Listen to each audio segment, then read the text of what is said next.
welcome to LCK Challenger League live at Gen.G Esports Studio. I am Vladez, and I am with Walpier for the next day of playoffs, which of course is the other side of the bracket here. We do have KT up against D plus Kia. Should be a banger. Wolf, what do you think about this? Yeah, it should be, but it might not be. I think our casting team overall leaning towards KT Rolster. We'll talk about those specific predictions a little bit later on. But I think most people liking KT here tonight because D plus looked so shaky at the end of regular season and in that first round of playoffs as well. Just not the best look from them. But it's such an important match for D plus here because their main team in the LCK was eliminated. They dropped out in 5th place. So very unusual circumstance. And they were, for a long time, the best team in Challengers. Now they're not considered that. So to win tonight, I think would be an upset, but it would be huge for them. Thanatos to the main roster win is, I'm sure, something that Atlas, if he were casting this series, would have said, depending on whether or not D plus play well tonight or if they do get bopped a little bit. And both of these teams are looking strong on paper. We will see the predictions in a little bit. I'm not going to spoil them, but generally pretty even across the board, so could go either way, I feel. Obviously, we are in the double elimination part of the bracket, so even if you do lose here, you do have a chance, and maybe this even ends up being our finals. Like, DRX do look really strong, but I think they were challenged very nicely by T1 and kind of showed some of their weaknesses in that series. Yesterday was pretty interesting because I voted 3-2 for DRX because I thought T1 actually was going to win, but I thought it would be like, it just wasn't actually going to make sense if I voted for T1. Like, the more I thought about it, I was like, this is actually just kind of a ridiculous prediction if I vote for T1 because of DRX's form. But the strategy we saw from T1 in their previous series was actually immaculate against HLE. And then we saw DRX choose T1, which I thought was a huge mistake. If you guys remember last time we were here on the desk, I was like, what? And then you also were like, this doesn't seem like it makes sense. And then they almost lost. And I was watching in games 1 and 2, like yelling at my TV, I should have predicted T1, I knew it! But then DRX got the reverse sweep, showing their experience. And they moved to the winner's bracket here, round 3. Yeah, and whoever wins tonight will have to face DRX there in the winner's bracket, but this is kind of where things get really interesting because not only is it best of 5s, like we always used to have in the past, it's double elim, as I mentioned, so you get a lot of information on all the teams, right? And T1 have already shown a lot of their stuff. DRX had to in a 5-game series, and I'm sure we'll get some of that tonight as well, but it might just be a 3-0. You know, it depends. I think that D plus have been looking shaky. KT are extremely strong, but if DK play at the top of their form, maybe we just get 5 games. And I wonder if D plus have some strategies prepared for tonight, because in their series against Nongshim, they kind of came in and looked pretty vanilla. And Nongshim is a team that obviously has a very wide depth in terms of the bottom. And I think that I think D plus haven't shown as much as they have in their wheelhouse. Yeah. Crazy Popet asks, does the team coming from winner's bracket get an advantage? So, kind of. You don't have to play 2 days in a row. You can wait on the final day and watch the loser's final and say, oh, I see exactly what you're doing. You're taking a rest. You're eating chips with your team. You're drinking a coffee, right? You're not actually stressed playing a match the day before the finals. So I think that's the biggest advantage you get. You will also have side selection. So that is maybe bigger than everything else. Yeah. And I think that also applies to the rest of the bracket, not just the finals, but we are going to see our first team walking out here. KT Rolster. It has been a huge year for this organization. They almost beat T1 in the not upper finals, but upper round 2, the first part of that round for T1. They did end up losing in that 5th game, but going up to the top of the bracket here, almost getting first place actually in regular season for Challengers. It's just been an amazing year for KT Rolster with some new players, really. I mean, some of these players old faces from last year, but it's a new roster and they're performing very well. So KT may be coming back to the forefront of Korean esports here potentially. Kill to death ratio. Yes. That's something you generally see in like FPS games because assists aren't as big of a thing, but it's interesting to see it here in League of Legends. The KD ratio, if it is, and they're actually first alongside of all of their other fantastic stats. You know, KT Rolster are in the second series DRX got first, so they played in the one yesterday, but KT easily could have been first if DRX didn't have that big run at the end of the season. Yeah, they were like one game off of getting first place, actually. So it was very close, even with DRX's amazing run. They just were so dominant across both rounds. And I would say, I think this is true. I think they were the most consistent team across the season. If you add round 1 and round 2, on average, this was the strongest team, even though DRX did have that amazing run, and KT did some silly stuff in terms of substitutions and lost a lot of individual games at the end of the season. Hambach, going to be one of our key players here. Yeah. One of the players you put at the top of the list for round 1. Yeah, Hambach, I feel like I'm the biggest fan of him. I just think his aggressive style is part of the reason why they're so consistent, because his style is so consistent. You always know what Hambach is going to bring to the table. He never really has an off day. I wouldn't say he has the highest highs of any jungler. Like, I think Lucid is pretty obviously up there. But this guy is just really consistent for the team, so I think he is very valuable in that aspect. Whereas Hype is really the big carry of the team. Yeah, I'd say, you know what's interesting about Hype is he reminds me a lot of FaZe in that he can play basically anything. Notice his champion pool is quite varied here. He can play the Zeri and scale up. He can play the Xayah and sit back and then do late game damage, but he'll also play winning lanes like the Varus lanes. And he's even got a pretty good Jhin. So he's very good at team fights in particular, and it doesn't matter what type of champion he's on, he's going to perform when it comes to late game. I think he's weaker than some of our best AD carries and challengers like Smash, for example, but I still think this is a player that really is deserving of the key position he's been given here in our little stats thing. Did you ever realize that your name backwards is Flo? Yeah, that was one of my Smurf accounts in StarCraft. Actually, it was Flo. I've known you for how many years now? 11? Yeah, I just now realized that after 11 years. I'm glad. Thank you, YouTube chat, for Did helping you know me get there. your name is Nadrab backwards? Yeah, that's true. Yeah, I never thought about that, but that's also true. All right, D plus Kia have made it onto the stage, and they did their bow, as they really need to have the same performance that they did in round 1. They need to bring it back. They just barely made it through playoff round 1, and now they have a much more difficult opponent ahead of them. Yeah, notice their control of Dragon is pretty high. The first turret is very high, but their first blood is very low, so they're still making good macro plays even without getting early kills. And I think a lot of that's the pressure that we see from them on the bottom side of the map. And at the beginning of the season, that's where they were really finding a lot of success, similar to their parent team, you could say, in the LCK, with Deft playing Lucian lanes extremely well and then setting up dives with the Elise. Lucid was the first player to play Elise in Korea. We saw then Canyon play it in the LCK. The early parts of the season, we were just seeing so much aggression down there, and they were finding a lot of success when they could play through bottom side.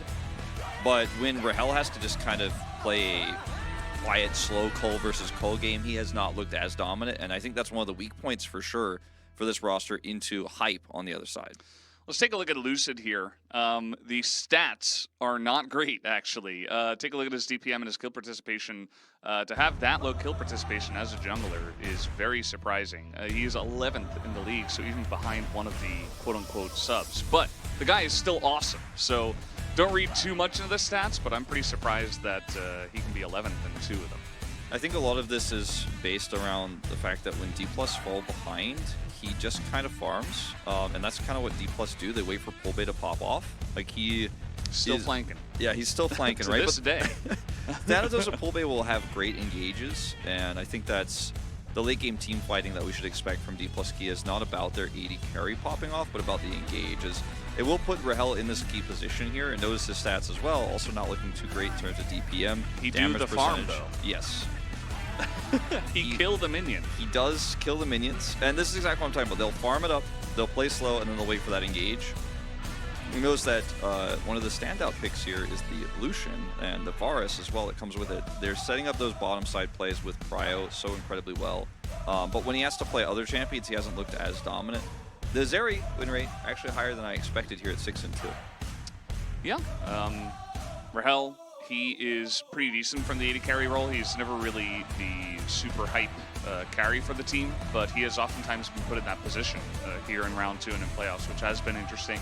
He's been able to get the job done, but There have been some shaky moments, as I'm kind of surprised we don't highlight top lane at all. Both Castle and Thanatos are excellent, Yeah. and I think that they absolutely should be highlighted in their own right. Maybe it's just because top lane is, the current state of top lane is always a discussion point. Sure. And at the moment, you're either playing Cassante and you're carrying the team, or you exist. I think that Castle is almost as good as Thanatos. Like, I think that's maybe a controversial opinion, but I think there's a lot of narrative around players like Lucid and Thanatos because they were so hype and they were so good for so long that people will not actually look at who they are today and their current form. They'll just be like, no, Thanatos, buzzwords. He's good. I heard Thanatos was good. I didn't even watch any of his games, but I heard he's like the best one. I think there's a lot of that going on. I think Castle is much closer than people realize. I would still give him a slight edge, but you can't win through top side alone. So I think KT has the better full package here. I think Feisty is better than Poolbay by a significant margin, which is weird. I would not have said that in like weeks 1 to 3, but right now I can pretty confidently say it. I said it at the end of round 1. I'm worried about D+ here unless they have some cool strategies to bring out, because if they're just gonna play the normal standard meta and KT will play normal standard meta, which they usually do, KT will win. I think they're just the better team at basic picks, so maybe some Malphite action coming through. Where's my Nasus pick that we saw yesterday? Yeah, I know you were casting Valorant yesterday, but they did win with Nasus yesterday, DRX. Yeah. Okay. I don't know. There's too much cooking. There's too much smoke in my head for that. Yeah, it's going to be interesting. I don't think they're going to do that, but we did actually have T1 games where everybody was looking for Faker. That did happen. We did see that. Yeah. Yes. Susan was bonking people. Warwick top lane next. Someone from YouTube chat. I would love to see it. Someone? His name is Alexander. That's right. That's true. That's what his username is. It's true. It's he also said Castle equaling Thanatos is controversial. That's for sure. Well, I mean, I said that as well. So I think we're all in agreement. Wolf did say that. Yeah, Valdez cast Valorant yesterday. That's true. Well, I did drink a lot of coffee today. I am halfway through my coffee. Well, maybe about 1/3 of the way through. I started a little bit early. I drank coffee before I came here. Me too. And then I got another coffee from WDG. They're very nice. Always provide us with coffee and food. I've been playing a lot of Like a Dragon Ishin, which is they changed the Yakuza name to Like a Dragon in English now. But yeah, I've been playing the Yakuza game I've been telling you about. Does Yakuza have a bad rep or something? No, it's called Like a Dragon in Japanese, and they wanted to make the name the same, I guess, because they're doing global releases now. Because it used to be the game would come out in Japan, it would take some time to get translated, then it would come out later. And like, I think the reason why it was called Yakuza in English was they were like, let's get the kids who like to hear the Yakuza. That sounds dark and interesting, like back in the old days, right? But anyway, I've been playing that game. I drank some coffee while I was playing it. Do you have any tattoos, Wolf? No. Neither do I. I've always wanted to get one, but then I'm like, there's nothing that I have decided so far that I'm like, I want this on my body forever enough to be like, yeah, I'm going to get one. So I'm still thinking about it. I think I probably will eventually get one, but I just haven't found the right thing. What was your highest rank in StarCraft 1? In StarCraft 1? Probably like C. C. Honestly. Like, it's been so long since I really thought about that because I played Icy Cup. How old were you? Like just 16 a young or lad. 17, something like that. Ooh, Nightbot got Gatoran. Get wrecked. Nightbot's still going strong here, even in playoffs. Gatoran, though. I'm sure he would never say something bannable. Will you get a tattoo of Valdez on your rear end? No, I don't think so. Yeah. I mean, I'm tempted, but I was definitely thinking about it, but then Wolf said no, so yeah, I can't get in there. No plankers in chat. We'll have to work on getting the 7. What is it? 7V? I don't know. 7Z? I don't know. I don't know. Well, 7TV? I don't think is it 7TV? Oh, I guess it is. Yeah. I think we have some of them in the channel, but not all of them. I think. Will we ever see Rengar? My cat kind of looks like the same colors as Rengar. True. Yeah, a little bit. We saw Rengar in the Worlds Finals in 2020, so Never let your memes be dreams. All right, so let's take a look at this, because this is so interesting that KT has always been pretty consistently at the top with D+, and like KT was chasing D+ for a while, and then at the end we were like, oh, they passed them, and then they were very close, and then they ended up just ahead of them, obviously, and DRX shot up to first place. But for a lot of the season, these were our two best teams, like by far, and we were like, oh, these are clearly the two best teams, and this matchup is kind of hyped because of it, but its current form, you're worried about if you're a D+ fan. Yeah, absolutely. That's really the key talking point for today. What is the form of D+? Because it totally changes everything. Like, KT's form has been pretty stagnantly good. Pretty consistently good, I think, is a better way to put that. Whereas D+ have been up and down and up and down. And if they play a good game, we should have a good series. As we are taking a look at some team stats here. Both sides having some pretty good stats. You know, don't read too much into first blood percentage. But yeah, as we saw earlier, D+ doing a lot, even when in the early game, even when they don't have first blood. First blood win rate also, you know, is usually quite high. It looks like D+ is in the rare occasions they've gotten it, done very well with it, but it's usually a stat that means a lot more. But with these two teams, actually not too much. You can see the objective control for both these teams is very similar. They're just two dominant teams, right? 14-4, 13-5. These are the types of stats that you really expect to see. It's kind of the things we were honing in on in the win conditions for D+ Kia in the early part of the season that have been most impressive, and then KT's consistency outside of that, that we were focused on. And I think, unlike yesterday and in the T1 Nongshim series, I think draft will actually play a very small part in this series. I think it's going to be about individual performances. And the predictions reveal themselves as a lot of 3-2s in the middle there. We have 3-3-1 Andes, Wolf included. And we do, of course, have Hojin going for the 3-0. As, yeah, I think it kind of makes sense that this is favored towards KT and that the 2D+ predictions are 3-2. Yeah. I believe Junghyun is one of the play-by-play casters, but I'm not actually 100% sure. As the Marines prediction is not listed here either, which is unusual. Yep. I talked to him. I talked to him before the show, and he told me he thought KT would win 3-1, and I was like, oh, me too. That's why. Oh, it's nuclear. Okay. Oh, it's nuclear. Oh, okay. Then never mind. So maybe play-by-plays are actually excluded on the Korean side. That makes sense. Finally, Atlas and Valdez get a vote, which is good. 3-0 in Challengers Blasphemy. It did happen last week. You and I were casting that series. Quick 3-0 from T1. Nothing to see here. It could happen again today for sure. As the drafts here, we're going to focus a lot on them. But again, I don't think it's going to be about pocket picks as much in this series as it has been so far for the rest of our best of fives and challengers. I would happy to be wrong about that though, and I think if one team is going to show that, it's going to be D+. That's my feeling, Valdez. Drafts, always very interesting to watch in this day and age, especially in playoffs where people do crazy things like picking Nasus and winning. As KT from the blue side, they did have side selection. Kind of makes sense that you start on the blue. As Syndra, the biggest Challenger League ban that never gets banned in LCK. Yeah, Varus is, I think, a given, but interesting to see it banned on blue side here. Makes me wonder if KT are just going to prioritize hype Zeri, just take away some of the picks that could do well into that, as we've seen Zeri's priority shoot up so rapidly in the LCK playoffs. And here, not as much. I'm still seeing things like Caitlyn being prioritized over it. Rise. Yeah, I mean, these are Feisty's picks, right? I mean, this is comfort pick denial here. Can't play Azir anymore. That was number 3 on the list of 3. Yeah. Rakan taken away here, so weakening a Xayah pick. This really does feel like we're just going straight into a Zeri first pick, saying, I dare Rahel to try to play Lucian.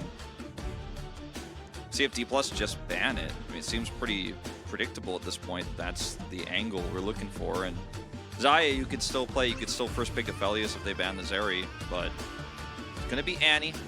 As in Challengers, this goes through a lot more, as we've seen so many times. I would be really surprised if this is not either a jungle pick for Hambach or a first pick Zeri. And it will be the Lee Sin. Yeah, excellent.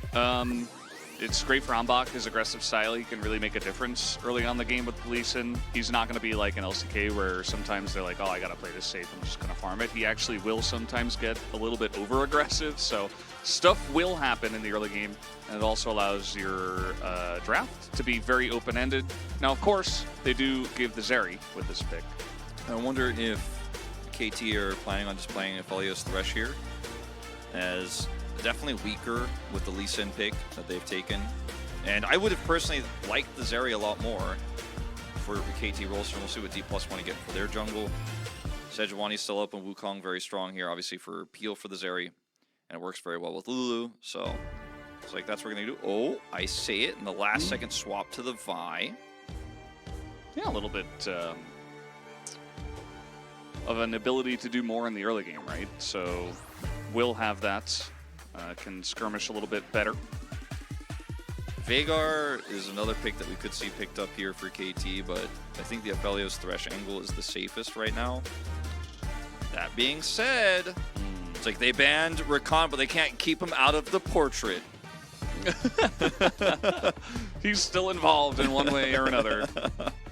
Okay, Xayah, Nautilus. Nautilus being one of the old Zeri counters. Yeah. Still one of the Zeri counters, technically. His R button, you press it onto the Zeri, and she can't just space as easily as she normally does. Very good into Vi as well. Vi's trying to go in, you can actually ult her, and the angle the Vi takes becomes a lot more complicated because she might end up knocking her teammates up as a result. As Heimerdinger will be the support. You're a very common support in the early parts of 13-1, where we're seeing Zeri and Heimerdinger do very well in lane, and the Heimerdinger help peel for the Zeri. So not too shocked by this. Loopy's Heimerdinger has been pretty weak, though, in my opinion. I haven't liked it that much. Yeah. In general, I just think Rahel on Zeri and Loopy on Heimer might have some issues. Like this isn't the LCK where you just kind of like handshake through lane, and it's like, okay, well, we'll see you in the mid game, or, are we going to pull off some dives or something like that? So would expect Hype and Wei to get ahead on this. Both of the KT supports, even Rebel, fantastic on Nautilus. So that's another thing in terms of talking about, player-wise, some of the picks that go through here as two more mid laners get banned away from Feisty. Yeah, I'm surprised to see the Ahri ban. The Ahri is much stronger with Aphelios Thresh.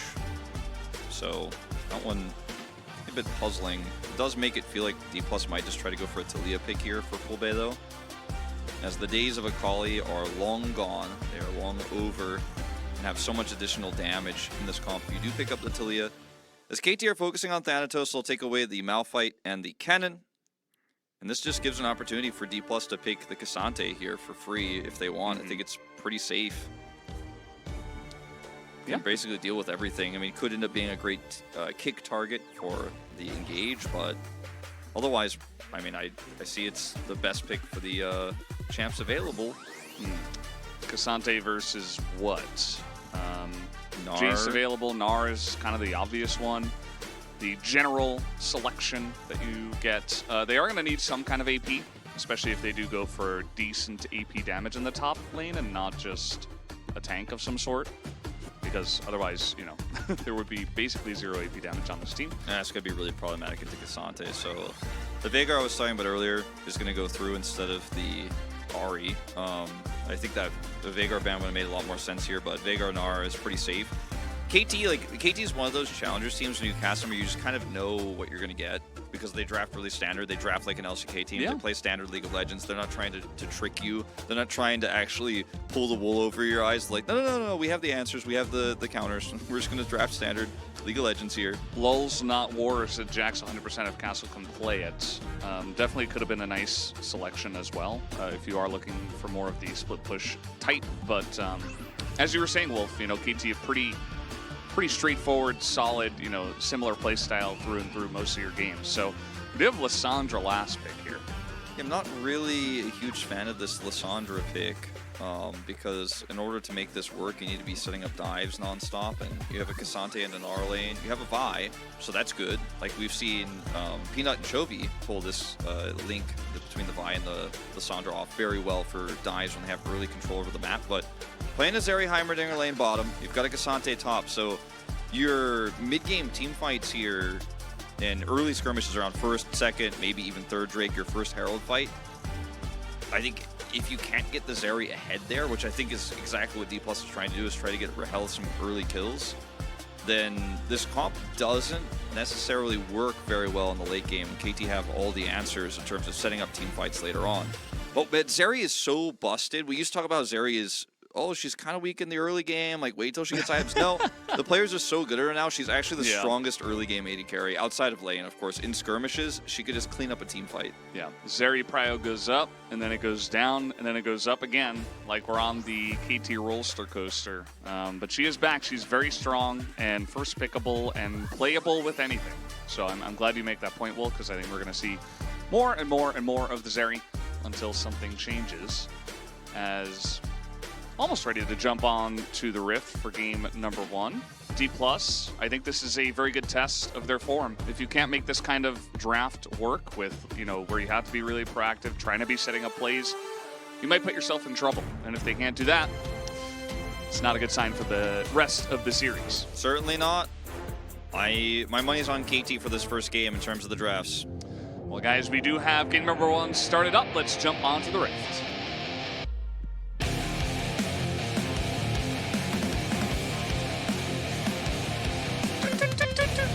Yeah, it just happened naturally, organically. I was gonna let it hit. I was scared that it wasn't gonna happen, so I just did it. I think that's fair. I mean, it's bonus. You get Valdez, who does it perfectly on time, and you get the real one, and you don't have Wolf screwing it up. Like, everybody wins. I did say it 5 times, actually. I got confused because it was happening, and then, yeah, it was a little scary. We also got guac, guac, guac, guac, guac, guac happening, so that was fun. Yeah. Glad we got to witness that. Production is all on the same page. We got Silver Scrapes yesterday. Yeah. And then Silver Scrapes post Silver Scrapes on the casting desk. I think WDG is really getting into the memes a little bit. Playoffs are making that guitar go through in the opening as well. Stopping the doo-doos on the chat, putting them into the actual song. What's going on? Well, I'm hoping that Hambach can get something started in this game. He is a avid Lee Sin player. I feel like the Korean server and all the Korean pros rejoiced when Lee Sin was back in the meta. Yeah. I mean, I say Korean server, but it was never out of the meta in solo queue. Like, I think it's still the most played jungler. They just knew they weren't going to get flamed anymore because all the pros are playing it again. It means like you can play Lee Sin and no one's going to get mad. As in terms of stats here for these champions, Loopy is 4-0 on the Heimerdinger, but again, some pretty weak performances from him. As not trying to cast her curse or anything, but and I was going to mention both Hype, who was 4-0 on the Xayah pick we mentioned earlier. He's very good at playing this champion in the late game, and Thanatos is on one of his worst champions in the Cassante that he really started playing more towards the later part of the season and just hasn't looked great on. So everything's kind of coming up KT roster colored right now. Yeah, would agree, but you never know in challengers. You never know the way it's going to go, and maybe D+ just roll a 9 out of a 3-6-9. Could happen. Can we use that meme for DK? I don't think so. I thought you were going to say Nat 20 and do like Dungeons and Dragons meme. Yeah, I've been seeing advertisements for that movie coming out. Oh, I don't think I'm going to watch it. I think it will be very cringe. It feels like it's very forced. Good turret block. Like, we are the nerds. You should watch our movie because it's cool, and we are cool because we like the nerdy things, right? Haha. Yeah, there's a lot of cash grab on nerd culture, and I don't like it. You know, there's a lot of, hey, we know that there are a lot of people who watch the video games or play the video games, and society... And it's not lame anymore? It's like, deemed cool now, so... Society is telling me that it's not bad, and we're just going to change our tune now and totally try to cash in on it. Yeah, I'm not a big fan of all that. If it's done well, that's fine. Yeah. Like Stranger Things, by the way, you know, I know not everyone loves the show, but their approach to nerd culture and Dungeons & Dragons, I thought that was pretty perfect. Like, that's the sweet spot you're looking for, you know? Yeah, and you still get to cash in. Yeah. Because that's 'Cause it what was it's a all good about, show. right? Yeah. In my opinion, it's a good It's show. all about the money. And we do have a little bit of a money lurk from Lucid. He is waiting in the brush. There is a ward in that brush ahead of him, unfortunately. As a hook goes in onto the Zeri, and Wei finds his way out. Too bad there wasn't anything to follow up as... Yep, that's a blink, by the way. It's a claw. Yeah. No, it's a blink actually. It's a blink to a claw. It's a blink claw. Can we? Yeah. Can we? I think we can kind of like we can draw like a bit of a compromise here. It's a blink to a claw. Okay. I'm okay with that. All right. I'm glad we're on the same page here. I think that's part of the reason why the Lissandra was picked as well. Yes. It's just like, okay, well, you can't get me, Yeah. but I'm gonna get you when we hit level 6. You can also, of course, blink over the cage to be aggressive. Just grab a teleport here. Is Pretty decent Lissandra timing. a control mage or a burst mage? I would say like kind of neither. She's more of a. I was gonna say, yeah. She's kind of like a weird. She's a control assassin. Like I don't know. She is a pick champ. Yeah. She's kind of in the same category as Ahri, but they do different. They do the same thing in different ways. It's a great answer to Ahri because she has amazing lockdown that's very consistent because it's not based on a skill shot, so it's very difficult to avoid her engage, and then she can just ult someone point and click. There's so many champs like that in this meta nowadays just because CC is so important. It's like, well, what is the most reliable CC we can get? And it's the point and click CC. And then you just get follow-up. As Rahel is going to flash, actually. It looks like Wei was just going for a basic trade. And then Rahel was like, no, this is scary. And maybe he saw Hambak coming over or a denial of vision. Either way, he is not going to have flash now. Yeah, you see at level 4, 2 points in E for hype, and he's like, I think we can start making some of these plays happen as Wei is just looking for hooks constantly because he has the Glacial Augment. And this is the way to play Nautilus right now in the meta like this, where you could just get some additional slows. That gives you a better trade in lane.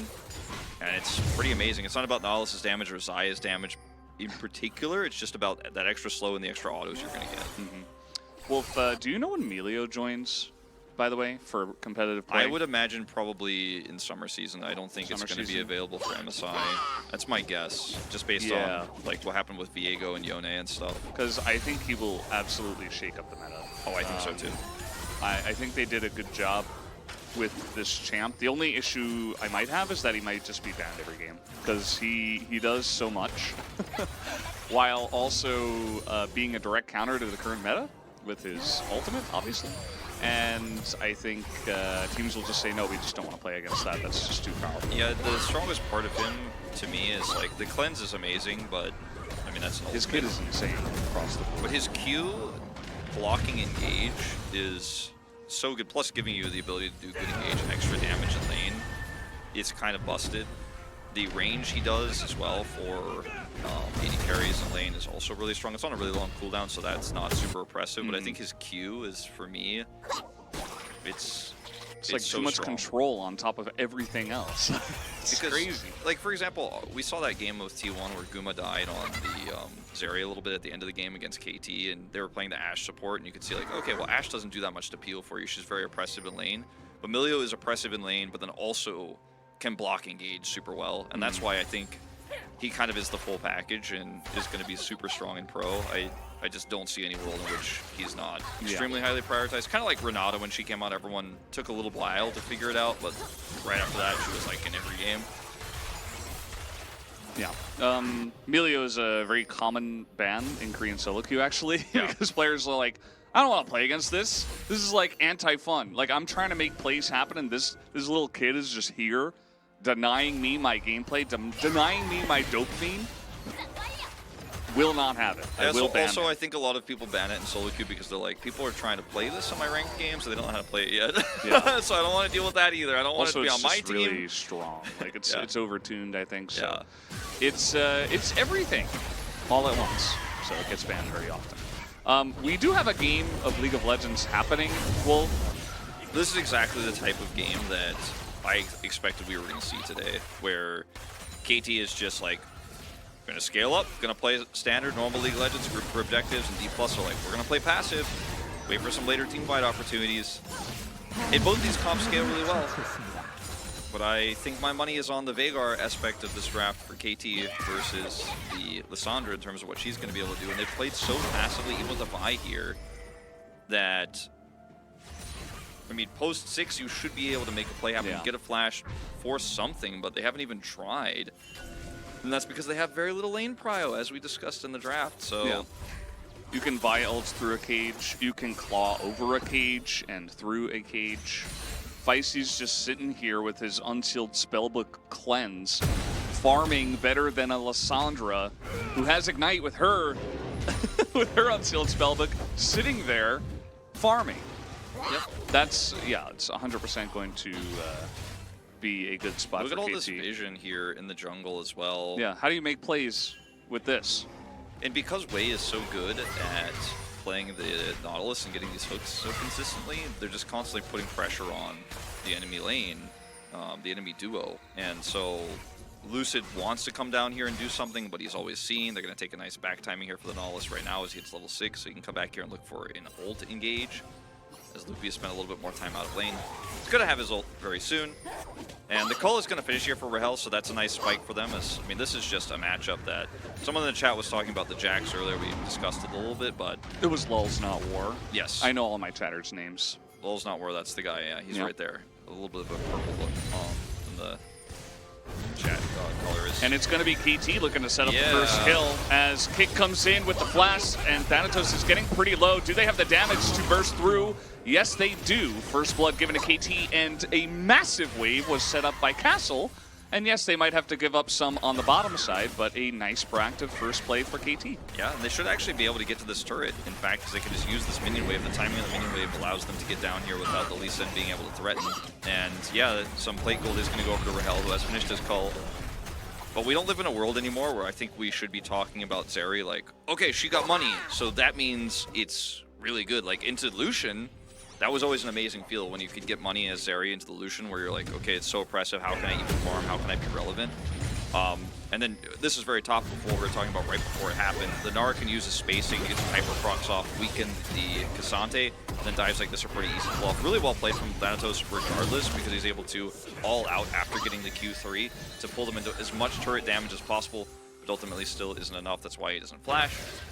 But yeah, I mean, the Zeri getting plate gold doesn't mean that she's ahead in this game. It doesn't mean that she's in a better spot. And in fact, with this back time, and Hype is going to get his own plates here. And KT are, in my opinion, massively ahead. They also have the faster Drake here, and I think with the prio they have around the map, they should be able to set up for a second Drake fight. Not looking great. Yeah, the gold lead is non-existent. In fact, D+ had like a slight one, but I think that's ultimately not that big. KT as well, right? If the gold lead is even, this team with the more scaling is going to eventually win. And yes, maybe you say Zeri is kind of like the Joker pick, where she kind of like outscales everything, but hasn't really been the case nowadays. Even though she is very strong, it's not like the end-all be-all of scaling, like she's going to 1v9. Maybe if Yuumi comes back, and you know, I see that every once in a while on the Korean ladder, playing a lot of League nowadays, which has been fun. Yeah. It's pretty disgusting with Yuumi in her current state. Yeah, it's weird how Zeri has kind of become, you know, if you don't have a super oppressive lane like Lucian, which is less oppressive than it used to be, or a Caitlyn, or a Draven, Zeri is kind of like a busted early game champ.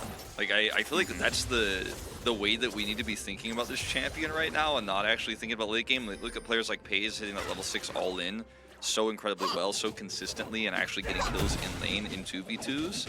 And then her cleanup potential, her ability to chase down champions. A lot of AD carries can't do that. She could just chase somebody over a wall, hit them with Extendo Beam. Her kill secure is so high. And yeah, her late game is really strong too, don't get me wrong, but I think that's not, like, if you get there, that's cool. And like, if you have the glass cannon hyper carry Zeri, that's awesome. But getting there is often getting your team other advantages in other ways too, because her early game is so busted. I think the Zeri builds where you like build a tanky item later on in the game are pretty interesting. You know, you like get 5th item anathemas and you're like, well, I already have enough damage. Maybe I can, by the way, we do have a game going on as KT are the one that are doing the picking, and they're the one that are proactively setting up the plays, denying vision. Like, Holbei is just trying to exist, trying to get some vision for his team, as meanwhile we did have a solo kill from Thanatos in the top lane, but he does not have teleport. Yeah. So this dragon might just go over to KT. So that's pretty huge that he picks up that kill, but at the end of the day, this is still going to be a more significant objective here on the bottom side for KT, and they're not done. They actually might even look for more here. Feisty is in the area and does have exhaust, so re-engage is so difficult here. Just take a second Drake and keep scaling. I don't think they're actually going to just back off of it. I think that was a bit of a step too far here from KT to hope that they could actually pull something off here. Yeah, it almost feels like they're not trying to get a pick. It almost feels like they're scared to take it. They're like, no, we don't want to lose a fight against Zeri here and give her a moment. Well, I think that if they had instantly taken it, it would have been fine, but then they chased, and then they were like, now this is kind of risky. And maybe they haven't actually correctly tracked if Thanatos has his teleport or not, but they've waited so long that he's now walking down, and it looks like D+ are going to get this, which I don't think should have happened. It's not the end of the world, but getting a kill topside and now getting this Drake feels pretty nice. Watch what happened here in the solo kill, and then we'll probably watch the replay of Pull Base. It looks like he just has no Meganar. Gets stunned here, all outed. Q3. Sometimes you just get Cassante. Yeah. Like he started this entire trade by just autoing him once with the Iceborne Gauntlet. Is that what it's called nowadays? Yes, I think so. Keep changing That it. item is... Oh, the first blood turret goes over to Zeri, actually. Yeah, that's actually pretty huge. Gonna pick up some additional money. Still gonna be a turret for a turret. Gold lead for KT. Surprised we're not watching Pull Bay's, the replay of Pull Bay again, because I thought that one was like so interesting to me, because he's both trying to get out of his lane, but also then trying to set up a pick for his team. But KT are just so smart, and they have that mid prio, and they're like, no, we kill him actually. We win this. There's just no question about it, because I think Lissandra right now is in a really weird spot. Only the best like LCK teams know how to use her well, and it requires prio. And you need to play into a matchup where you can get ahead. If you're just playing it because you like it, you're going to have a lot of tough times, because she's not that strong unless you have a team around her to find success. Or if your team is just winning everywhere else, if you don't have prio, like, yeah, she can look good anyways, but I think that's not the point of Lissandra. She's even being picked into Ahri sometimes where people are like, it's the free win, it's into Ahri. I'm like, well, are you winning everywhere else, though? Yeah. Are you winning, son? The real question. We do have a big fight over this one, as just going to walk straight into this. He does get the cage down and has a stopwatch. Meanwhile, so much damage coming out from Height, as nobody on the side of D+ is actually able to follow up onto this. They finally get the kill onto Feisty, as Thanatos is basically unkillable.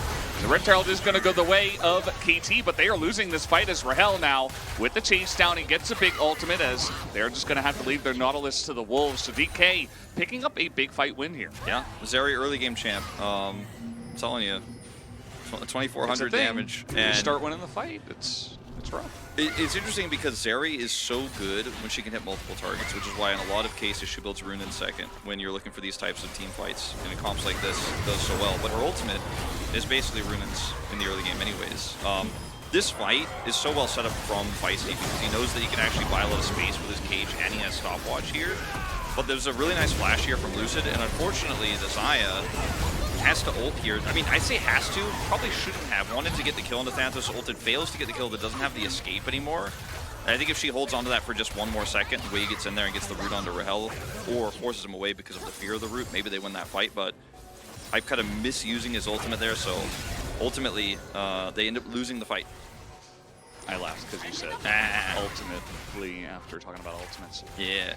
Yeah, it was very strange for Feisty to just walk up and cage a bunch of champs that can kind of just ignore his cage. Like, the positioning was a little bit weird. The fight wasn't started off KT favored, and then Thanatos tanked about a bajillion damage, approximately. So, in terms of just, like, straight-up numbers, DK, I think we're always going to be favored in that fight. Like, KT started it off well, but it was ended by DK. So now they've got a pretty good start here, a 400 gold lead. It's not massive, but their Zeri had a little moment. Yeah, and he's got 2 items. Rahel, we were talking about, like, I was mentioning his ult is basically Runins. Now he has Runins, actually, after getting those 2 kills. He finished a cull, he got the first turret, first brick on the bottom lane, and all those additional plates. So he is definitely a big, scary threat right now.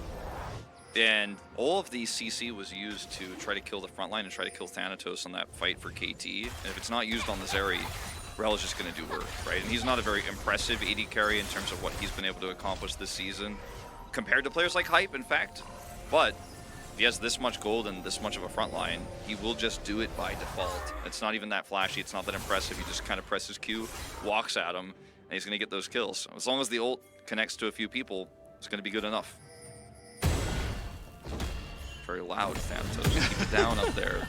It's a very loud comp from DK. Lissandra and Vi together. With on Gnar on the the green enemy flanks. team, too, Yeah. it's like just getting a little bit loud. Quack, quack, quack, quack, quack, quack, quack, quack.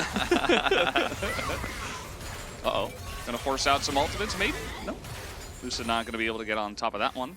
Not going to force it into Isaiah either.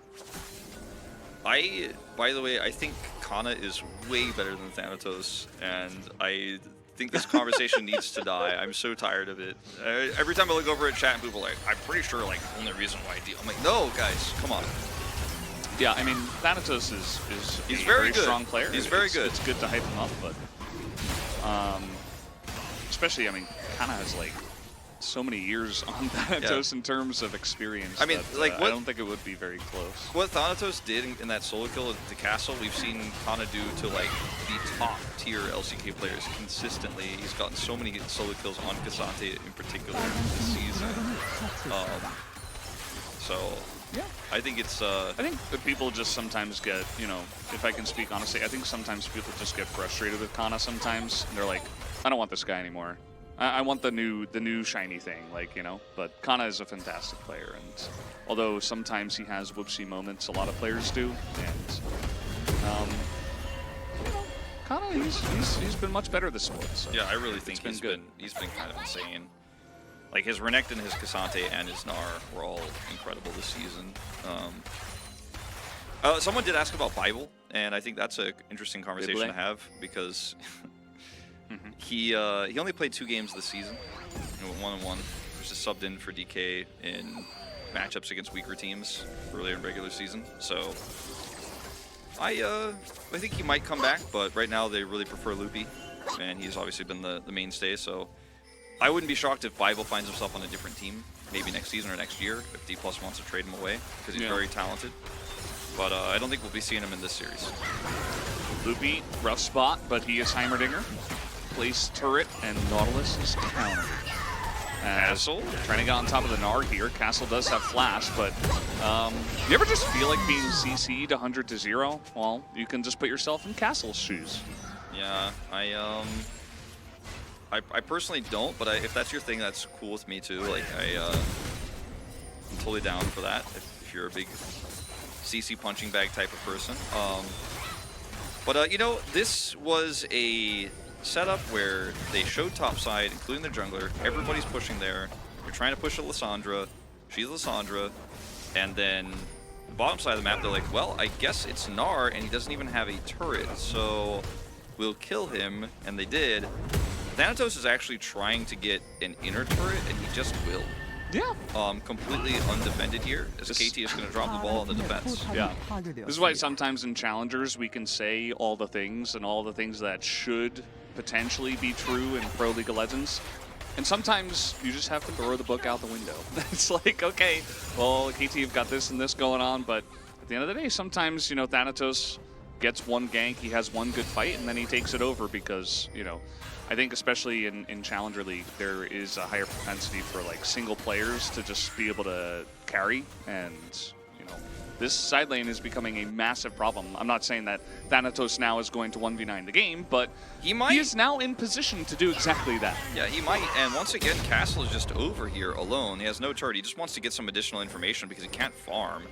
And I think he's kind of feeling like, okay, if they show bot, maybe we do Baron, because I just can't actually side lane against this Cassante anymore, who has a Randuin's, had a Randuin's before he killed the inner, now has a Negatron cloak with the additional money he picked up. So he's very rich, he's very difficult to kill. And yeah, it's a 2-item Veigar, who's scaling slowly here. It's probably sitting on like maybe 240, 250 stacks, you have to imagine, but it's going to be very difficult for him to burst down this Cassante, for anybody to get through this Cassante. And I mean, I assume cut down was taken from hype. We didn't actually check, but there are some Maybe ways. Yudo can check that for us if hype has cut down rune. Yeah, I hope so, but it's not impossible to kill the Cassante, but we're reaching close to impossible. Like, we're very close to that benchmark right now. It's like, actually, like, he will never die. We're getting very close. He's in a good spot. He's hanging out, and as this game comes along, we talked about some of the scaling on the side of KT, but the scaling of some specific tanks in this day and age are very strong, namely Cassante. Hello, Atlas and Chronicler. Hey, hello. Atlas and Chronicler. Hey, Atlas and Chronicler. I hope We'd you're also having like to a say lovely hello, day. yeah. They haven't said anything in the chat, so I just don't know if they're here or not, but Yeah. they might check the VOD and see the hello, so. I just like chuckling at chat sometimes. Yeah, me too. I do have a little chuckle to chat sometimes. Yeah, it's So, Chronicler, what do you think about the current state of the game here? that's a good question, Atlas, but I'm kind of feeling like it's not doomed, but it is very difficult for KT to win. They need to win this team fight here. They need the gold really badly, especially their Xayah needs it, because the Gnar is still in a decent place, like it's sitting on the Cleaver and the Trinity Force, but Xayah needs 3 items now. And realistically, like, they need an LDR. Xayah just needs any money she can get. And this is a fight that you can take if you have the prio. They do have it, but now they lost vision. So they had prio, I should say. They no longer do. Castle's just trying to get his Narbar set for this fight. With a good engage and a kill onto Rahel, that's your best bet. Because you have to somehow circumvent Thanatos. Otherwise, you're just not going to do it. Yeah. They like put the cage on the Thanatos. They're like, no, not that one. Sorry, I didn't mean Rahel's it. exposed and Nara's flanking. Wait, Rahel? Okay, Rahel. Okay, we're looking to collapse. We're looking to collapse. Castle, Narvar in a good spot. Oh, they got the Cassante again. Wrong guy. He's just gonna W through that cage. Does not care at all.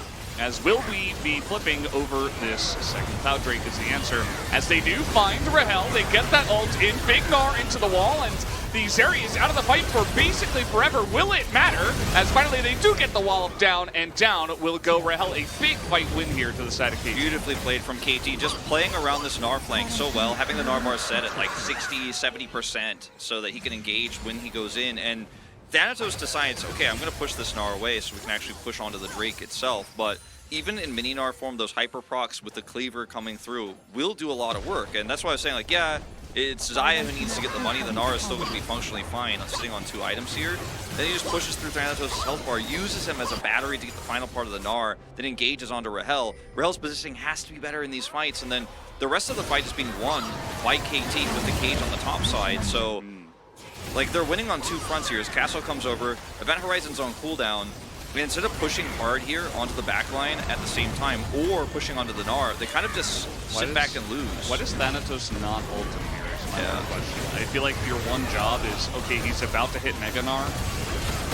Get the Mega Gnar out of the fight. Like, yeah, you're really tanky and you can do some crazy stuff in team fights too, but the enemy Gnar has a perfect flank angle onto your Zeri. Just ult him away. Yeah. Like, just press your R.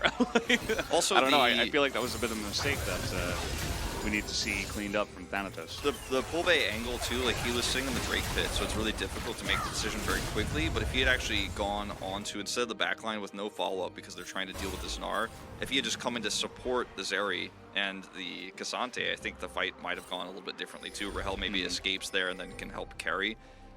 But he like went in basically 1v4 on the other side of the fight and has to flash out. So now his flash zone cooldown.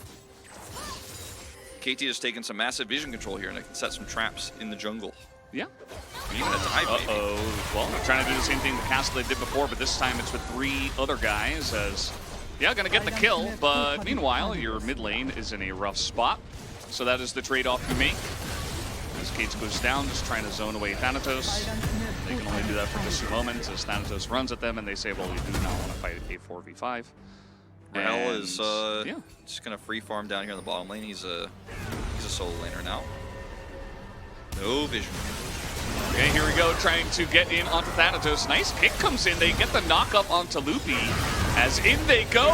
The Lee Syndrome coming out from Hambach. He's not able to get the kill, but he will survive at the end of the day as Claw is there, but he doesn't take it. Thanatos in a bit of trouble. The damage now from KT is extremely high. Zeri is just not here at all. Looks like maybe it was going to set up for a flank, but that sounds extremely risky. Decides just to back here, and some minions will be pushed into the bottom turret, but Hype has just enough time to come and get most of them here. So not a whole lot lost. It's a cannon wave as well. KT really winning out on this trade across the map. So winning a team fight, yes, you lose castle, but you get an inner turret. So mid is very open now for pushing. And the deep vision they got in the jungle is going to take some time for D+ to remove. They also have vision around Baron, which is spawning in 35 seconds here. So looking very good for KT. It looked like for a moment, okay, Thanatos is too big. But now the Gnar is just doing Gnar things regardless of the lead.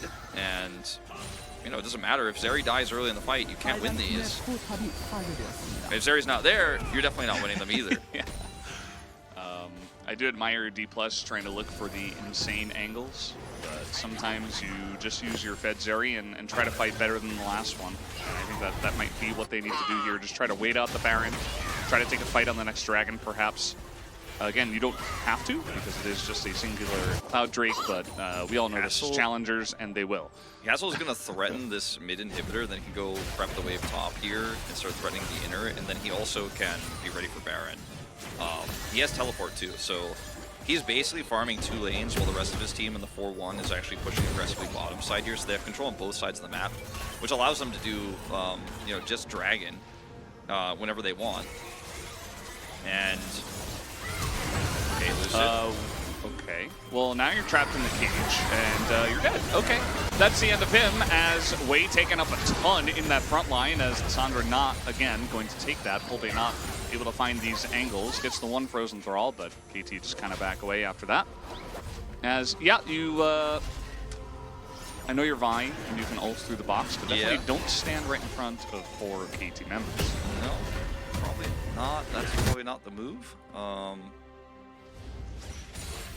Well, I mean, Baron spawning in 2 minutes. Like I said, they could put the Gnar back in top side, control that. Still a ways away, but the push bottom side in the 4-1 allows them to now go over here and do that Dragon. They have the prio. And once again, if Castle's in position, or if they can zone out Zeri, who doesn't have Ghost, it's a very difficult team fight to win. And Thanatos, he can win a 1v1 in the side lane, but he can't really win a 1v1 on a flank, because the rest of the team can collapse faster here for KT. So it's never really truly a 1v1. He's actually just going to have to stick with his team, unfortunately. And this means that if Hambach wants to, he should be able to just go start this Drake up. They're considering it.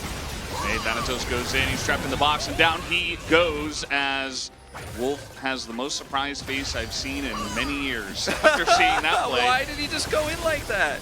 Well, you can see, like, D+ are desperate, but they're really trying to ham-fist it. Like, you cannot just run at them. They have too many ways to disengage, and even if you are Thanatos, I feel like we got to a spot in this game where it was like, Thanatos is so far ahead, he's so tanky, he can do anything. And I feel like he heard us, and he's like, I can do anything!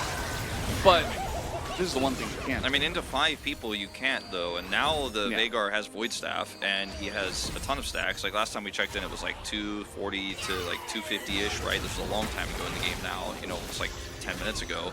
Now he has tons of AP with the Void Staff coming through, and he's going to get a death cap eventually here. I don't know how much he just put into that right now. Probably picked up a rod. Even Zonya's 4th. Oh, okay, so he bought Zonya's. So he's really delaying his death cap. I would love to see like how much AP he's at, because death cap is such a fantastic item when you're stacking AP as Veigar. Yeah, he's still, I mean, he does so much damage with the Void Staff that, okay, Castle. All right, here we go. Where have we seen this one before? As they're going to use everything onto Castle. He is quite tanky. He does flash and Gnar a Banshee's Veil. Not ideal, as he was just trying to get away. And now the counter engage does come in here, but guess what? Hype is set up in position. Cages are going down to zone away Rahel as well, as the disengage and kite back once again, as I said, from KT is quite insane. As in he goes, the kick over the wall is massive, but Rahel will flash over it. He will not be able to stop Hype from following flashing though. And now Hype is just set up. He's got all the feathers down. He does execute a couple of people, and KT will take this fight. That was straight up just Hype saying like, I am the better AD carry by like 7 million miles. Everything about that fight. And Hambach too. Yeah. I am the best Lee Sin in this game. And like beyond the Lee Sin engage there, and like, yeah, it's only a 2,000 damage difference they do in that fight. Look at the total damage dealt this game. Rahel is just, he's a player who will play Zeri well, but like he's just not as good as Hype, and he's not as big in these moments. And his flank angle he had set up, he did very little. Whereas Hype shaped the entire fight. Then they got those health bars low, and Hanbok's like, I'm going in. I think we can kill the enemy Zeri. They did. And KT are gonna take game 1. Not the cleanest, but it's good enough. Full bait! No! Just giving them free KDA. As down he goes, and down will go the Nexus. KT take a pretty solid game number 1. There were some shaky moments there in the mid game where D+ had some nice angles, but they were not able to capitalize. And a couple of big team fights go the way of KT. They take it down for game number 1 of the best of 5. The Cassante getting ahead, but no one else really having that same advantage, except Rahel wasn't able to utilize it. As Watch Castle gets blown up here, but it gives enough time for KT to rotate over. Cassante teleports into the fight. But what's most interesting about this fight for me is watch Rahel. Like, he goes over the wall here, so he's used that cooldown super early. Has a blast plant, but can't get in, and he's doing, like, nothing in this fight. His ult hits nobody. He's missing Qs. He can't get in. He can't get in. Yeah. He and Lucius can't do anything. And then Hype is like, no, with Hanbok here, I'm going to do everything. And Rahel still absent. This time for a different reason. Yeah, I mean, coming into this series, I think we talked about it off camera. I'm not sure if we did. I didn't vote for Hype. I actually went for Castle. Because guess what? He got the 1 Gnar ultimate that put them ahead, and I think he was able to get that done, and he did a great job of baiting DK out of position and killing him in the side lane. I was 100% with you on the Castle vote until that last team fight, but like he still was able to get them into position, right? And the death of Castle was in a large part why KT were able to win that last fight anyways. But I just thought the positioning from Hype was way better than Way for the whole game. But yeah, I was actually initially thinking I'm voting for Castle too, which is weird on a Gnar who's basically spent most of the game side laning and then dying, but that one ult, that one play got them back into the game. I think it'll be a split vote. We won't see what the numbers are, but I think it's probably going to be either him or the Xayah. We can still media kick W if we want. Yeah, sure. If it's not one of those two, we will definitely laugh a lot. Castle blew like 2 big ultimates and a TP from DK. Yeah, like every time they collapsed onto him, the team got massive value elsewhere. So even though he was kind of like the punching bag, he did a fantastic job of being the punching bag. And he had that 1 giant ult. Yeah, and this weak point for D+ and Rahel, I think, shows up biggest when you have amazing enemies on the other side. It's Way who picks up low kick W. He had some good ults. But, media kick W. He had some good ults. He did. It's funny, even in that last fight, you know, generally as Nautilus, your job is I press R onto Zeri. But instead, Pulbay was right in front of him, and he's like, you know what? I'm just going to combo this guy to death. And that they did. Made it a 4v4 right off the bat, and they didn't need their R button for the Zeri. Yeah, I feel like the series we saw with D+ and Nongshim, like Jiu kind of gapped Rahel, and that's Jiu, right? And he has a wide champion pool, and sometimes he does weird stuff. And that series was kind of just standard, and then in this series, in the laning phase, Way really put the pressure on. And then in these team fights, like Way did, or rather, not Way, Hype did way more. I keep wanting to say way more than, and then I'm like, Way, Hype really overshadowed, let's say, his counterpart in Rahel. So I don't want to see SKT Duke. Yes, in fact, it kind is. of. It looks exactly like him. I want to see D+ move away from this area. Don't let Hype have it because he will do a lot with it. But like maybe just ban it instead. You know, maybe that's the angle. That's what I thought they were going to do in the draft, and didn't turn out that way. Zeri just wasn't there. You don't need to ult to Zeri. He wasn't in the team fight. Sure. I mean, that is a pretty harsh way of putting it, but it's kind of saying the same thing that Wolf is saying. You know, I think that coming into the series, you could immediately look to the AD carry diff and what we've seen so far from the 2 teams and how they've been able to play around their AD carries, and KT should have the big advantage there. So we did see that a bit here in game number 1, but I also think that there were some really nice team plays from the side of KT. It was very balanced, very organized. Where on the side of T+, it was all over the place. They're going to have to smooth things out going into game number 2, or this might just be a fast one. Guys, we're going to have a break. We'll be back for game number 2.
Hello and welcome back to Challengers. We did see one game where KT were able to take the win over D+ so far. This is a best of 5, but I feel like we learned a lot from that first game, Wolf. We did. And I think most of what we thought was going to happen happened. But D+ were pretty clutch, actually, in some moments. And they did punish some of the overextensions from KT Rolster. We did see also some really good side lane play and some dive setups. Unfortunately, even though they tried to put Nara down, he got 2 items and he was going to be fine anyways. And they just couldn't actually make the team fights work. Unsurprisingly, with the Lissandra in the later parts of the game, it's just pretty tough to make that one work. Yeah, I think if D+ had a little bit more coordination in terms of their engages and a little bit more like vision setup, like the game was pretty even. And D+ didn't do much with the evenness. They're like, okay, we're just going to let you have the map. And they were trying to play around side lanes and trying to like get Thanatos even further ahead. But it didn't really work. And then KT kind of were always fighting on their terms. And that was really going to help them out a lot. As, hello, Valdcake and Cookie Man. What's up, Bun Bun? You got denunciated. You didn't realize that the stream started, even though it starts at the same time every day. Yeah, Okay. on these playoff days for I'm sure. just kidding. As he told me, Yuna said hello to us and apologized for not saying hello to the correct casters earlier, but that's okay. Yeah. Welcome to the stream. We can't all be as handsome as Atlas, so It's hard. Gotta distinguish between the 4. We were born this way. Unfortunately, yeah, can't control it. That's the way it goes. Well, esports trolled yesterday though. It's an 8 a.m. start. I don't think any Korean esports event has ever started at 8 p.m. KST, but you are probably from Europe, and I am trolling you. Well. Anyway, for this game too, DK did select blue side. yeah, and we know there are no substitutions, so Rebel is not coming in. Wei has been the better Nautilus player, although they're both really good at it, as you mentioned, and we might just continue to play it regardless of the comp because it's very strong right now. A lot of D+ fans here trying to bring the support. A Lucid fan there to the top right. And this series, I really want to see D+ bring out some pocket picks here. And they picked blue side, so I think we're not going to see it in this game. But you go down 0-2 and then you start pulling the strats out. That is a little bit concerning. And if your game plan is Rahel is going to carry on Zeri because she's really strong right now, that didn't look so good in game 1. So I want to see a change-up. I want to see maybe try to fish for a Varus pick, play a different type of composition entirely.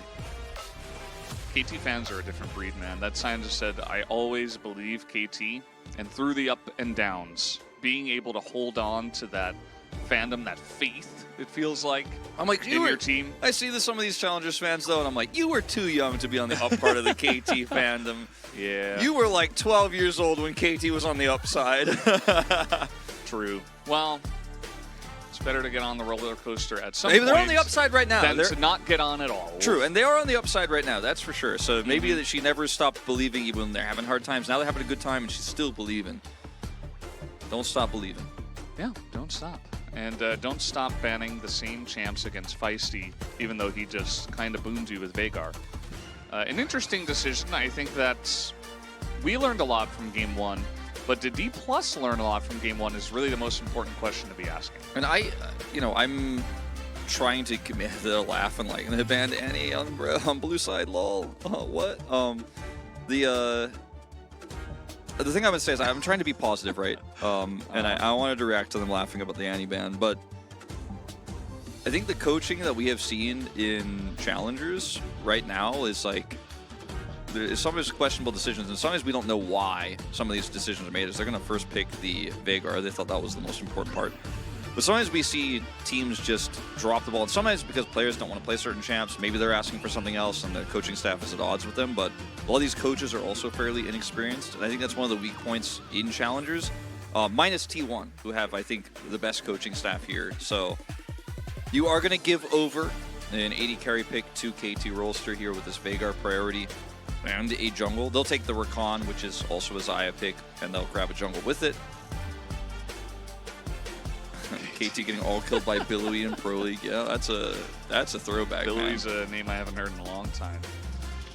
Well, Rakan Wukong They say, we see your cage, and we raise you hard engage. What do you think? Monka, We just running Zeri back? Okay. Into the Wukong. Don't have the Wukong yourself. Just gonna play this one straight up. I guess the Lulu's gonna come through now. Yeah. Now this is not bad per se, but it's not what I would do. I would have played a strong side AD carry here if I could have into the Rakan Xayah, try to get an advantage there. Now KT can use this time to think about what their bans are going to be, but it is 100% going to be a Xayah again for hype locked in. What was Billowy's old name? I've been like thinking about it. I'm like, we used to always do this in Pro League. I'm like, Billowy, formerly known as, and I can't remember. Yeah, I know his face, but I know his face 100%. Like, what was his old nickname? What his old name was? I just want to know. Somebody in chat will know. They're just going to look it up on Wikipedia. They'll be like, I knew it. Someone will know. Yeah. So Xayah, Rakan, Zeri, Lulu. Lure. I think that actually is correct. Sounds correct, yeah. I think that's right. Anyway. he was MVP Lure, right? Pretty sure. All right. Sounds right. Sorry, StarCraft lore aside. StarCraft lore and lure aside.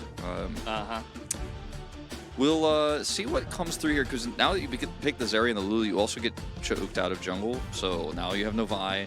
Now you have no Sejuani. The Elise was banned early on. Wukong is taken. Nidalee doesn't make sense with Veigar at all. So, you know, maybe we're looking at a Xin Zhao pick here, potentially, which also isn't that great with this composition. Pretty decent. Play Kindred. What did Valdez mean by that? What did Valdez mean by this? Well, it's a second AD carry. It's good with You're Zeri. already going very high scaling. It offers you a way to deal with the hard engage even further. They have picked Gragas, so don't do it anymore. Please cancel all of that. We did not pick Kindred into Gragas. Gnar is going to be the choice here. And, I mean, you would expect the Gragas to go mid, but we'll see. Maybe they do flex it and pick something else to go into the Veigar.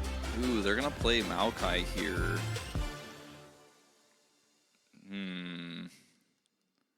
What did they mean by this? I think it's going to be some sort of tank here for the team comp to function. I just don't know what it's going to be. As I think this is probably the only choice I wouldn't really like is the Kennen, because you're a very squishy comp. Now, yeah, you have the Gragas, so you have some front line, but you don't have a hard tank, and you're playing into Gnar, so Gragas is going to get kind of slapped by Gnar and set up for team fights, and the Veigar is going to be able to zone out the Kennen. So Kennen's ult value is going to be very low in this composition. You're trying to chase down a Zeri, you're never going to hit her, and if you're hitting a Veigar, like, that's not great. So it feels like Castle just wants this pick because of the matchup and how he feels it's going to go. Yeah, Kennen in the past was always seen as a counter to Gnar, and in the lane it should be, especially with the Kennen buffs. But yeah, who's going to have a bigger impact on the game is still a question to be answered. Maybe Castle's like, I really want to dunk on him because of what happened in game 1. I want to get my revenge, give me the counter pick, I will win the lane and win the game with it. But Atlas also saying Gragas Kennen anti-synergy. There's that. There's definitely also something we've seen a lot in the past. Gragas Kennen will just have to be very careful about his cask usage. And Kennen into Maokai ult just seems really miserable. So I'm not a huge fan of this pick. I don't think it ruins the draft by any means, because D+ will still once again need Rahel to pop off to find their win condition. They have 2 big sources of damage, arguably 3 in the late game with the Gnar too. So late game is really good for them.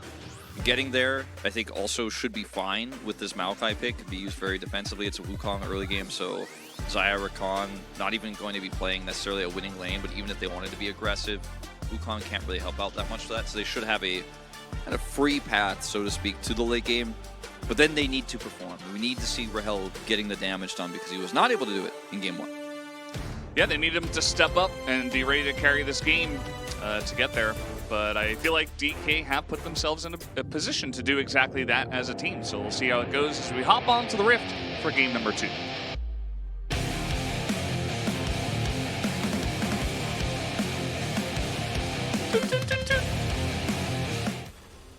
just let it go, man. If it's gonna do its thing, I'm gonna let it do its thing. But I like the Valdez edition. I'm gonna let it do its thing next time.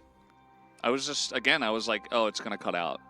I actually thought it was gonna cut out this time too. Like last time I trusted, but this time I was like maybe it's gonna cut out, but it didn't cut out last time. I'm just gonna let Valdez decide if he's doing it or not. You did it. It came in. The timing was good. Yeah. Sure. Tank Maokai coming out for this game. Not too surprising. If anyone knows where Chronicler is, please get him on the line and let him know that AP Maokai has been avoided successfully, and it will not happen in this game. I think Tank Maokai is pretty good here. It's not amazing, but you know, obviously there were a lot of jungle picks they would have rather picked. Too bad they were banned because you were prioritized the Zeri Lulu instead. With the first pick Veigar, so that's the cost you have to pay. So you just kind of get a subpar jungler here in terms of functionality. Very good into the cannon, and for team fights, it's going to be amazing later on. But in terms of how tanky is going to be and what he's going to offer this team, it's really you're reliant on Thanatos getting in the front line and making some Gnar things happen. There's a name in Twitch chat that I cannot believe has not been banned to this moment. Like, what? I see that. I see that. Okay, it's gone now. I'm safe. Just don't read it. Yeah, don't read it. Just don't read it. I already it. acknowledged it. I couldn't avoid it. Either way. Thanatos pretty good at Gnar, so he's going to get a chance this time around. Castle hits level 2, and Thanatos is like, you know what would be great is this one minion. And guess what he had to trade for it was his flash. Yeah. I put that in the not worth column myself, but I mean, everyone is entitled to their opinions, and Thanatos is a very good top laner, so if he wants to say it's worth, it's up to him. You know, you got to get those cooldowns, you got to get them ticking, you know, you got to use them so that you can get that recharge time. If you don't use them, then you'll never get the value out of letting them recharge. True. Yeah. I'm surprised more teams don't just smite Baron instantly when they start it up, you know? Who knows, like, you might want that smite cool down back faster. So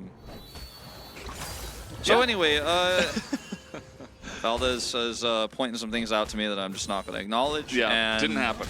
Nope. And so, early game. It's pretty calm. It's Maokai versus Wukong. Poolbay having a good start here into this melee Gragas, but that's about as standard as it gets. Get an early back off here, it looks like. Feisty sticking around actually with no mana is going to really hurt. Why didn't Poolbay build a call?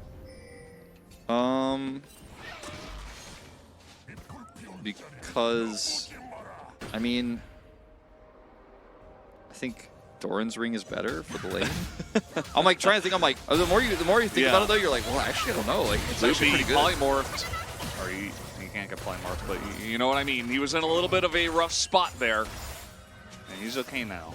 But a trade on the bottom lane, 2 summoners for 1 in favor of D+. He did look a little polymorph there though. I could see what you mean.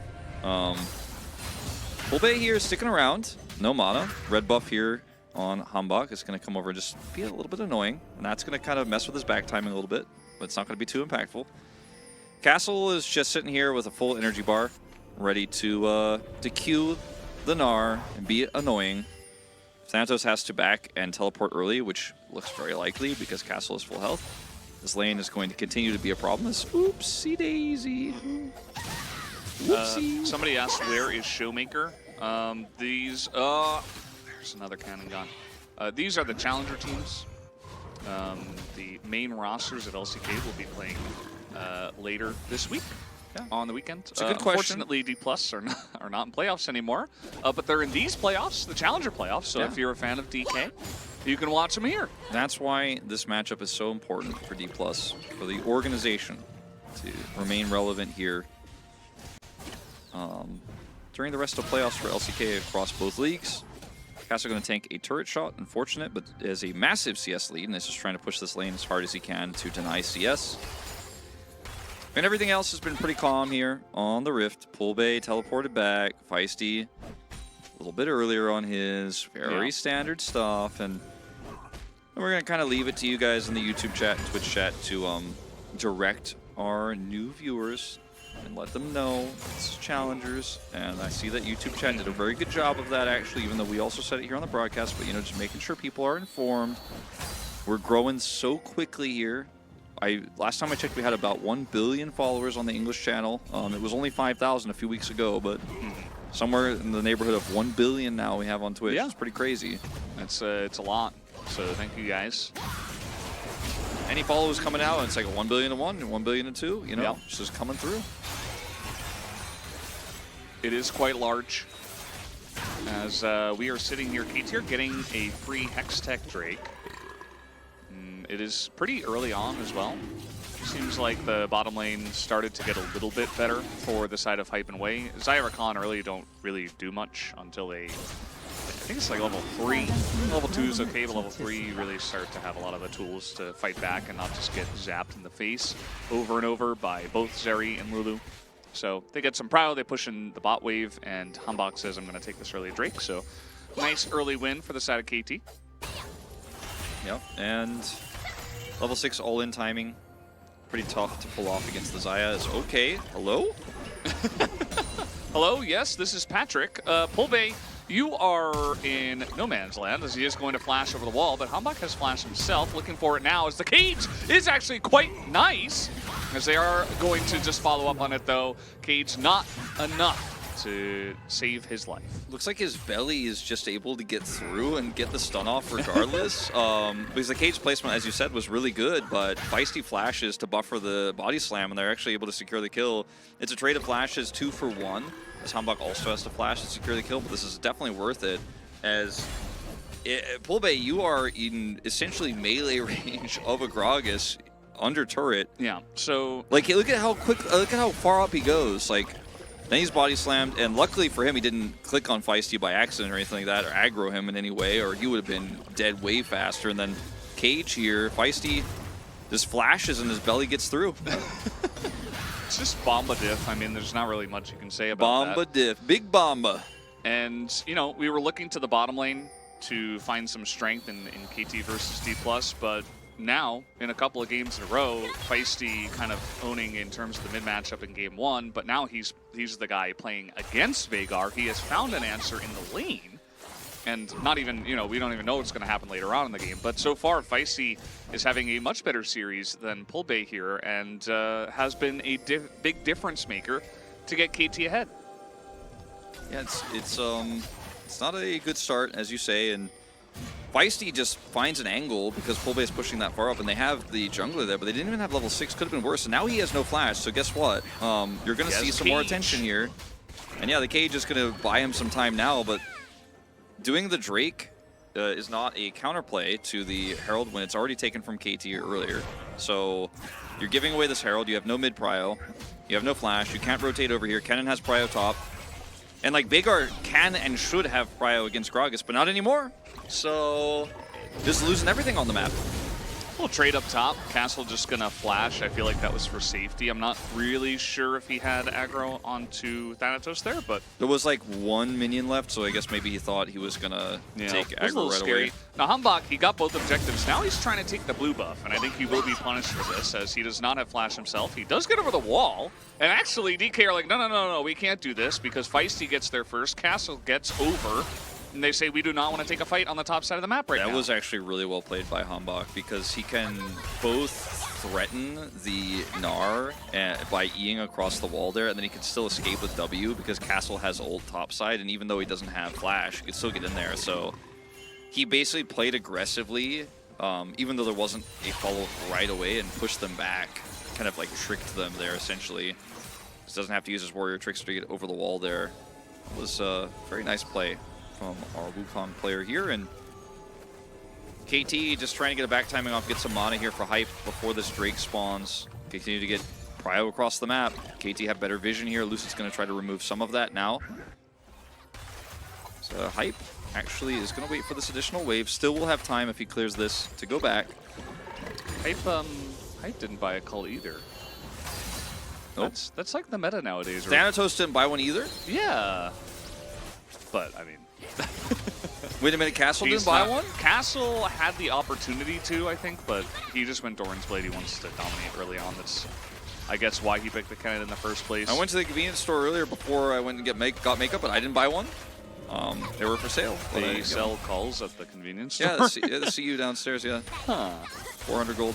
Seems kind of dangerous to sell that when you're not on the Rift. Yeah, it's, you know, if you want to clear minions real quick and get some additional gold and cash out. I just didn't have time to get 100, kill 100 minions before work, so I decided like I'll skip it. Makes sense. I mean, generally you shouldn't be farming before work anyway.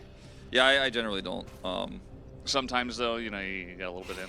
Yeah, did do some chicken racing before this Good, good. to farm up some gold. Okay.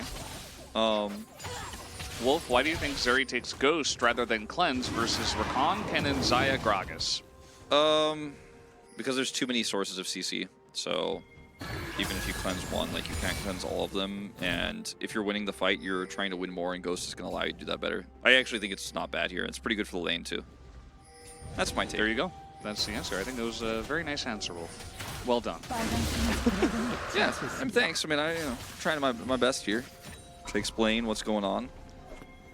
I think Cleanse is great against long-range CC that leads into other CC, but there isn't a whole lot of that here for KT. It's kind of like all in your face. As this is going to be KT are really just stomping. They are stomping really hard. I feel like D+ are still struggling to even figure out their identity, and KT are like, oh, okay, so we'll play the scaling comp in game 1 and beat you with that. Now in the second game, let's change sides. We'll play what you played, kind of. Not exactly, of course, but we'll play the engaged comp. We'll find picks. And they're just doing it so much better than DK were able to do in game 1. Yeah. They're being very proactive. They're getting all of these objectives. They're using the prio in some of their lanes very, very well. And I think that's been the big difference maker here. As Hambach is trying to steal yet another buff, as, okay, that will be smited away. Lucid at least going to hold on to that. He's going to just toss a sapling in and annoy the enemy team after getting that buff secured, as Rahel is back tier. And, you know, Hype is just going to put the pressure on, continue. At least Zeri can get back to lane very quickly with the wall ride, and it's going to be the end of the world. But, man, KT has so much control. It's Ocean Soul, which, you know, take it as you will. It's going to be important for side lanes, where the Gnar into the Gragas is where Thanatos is going to be trying to set up, you have to imagine. And it's going to be very helpful there, but not too impactful. I think the bigger concern is, can they stop the second Rift Herald from going over when we get to Baron timing? It's like, will they be able to win these team fights? And the gold lead here is very small compared to what we normally see in the LCK, for example, at this time. But it is still significant. And that's all I have to say in terms of serious game commentary. That's all I have to say about that. At this point in time, I have no further commentary for you guys. Okay, well, we're just going to have to wait until something happens to have more to talk about.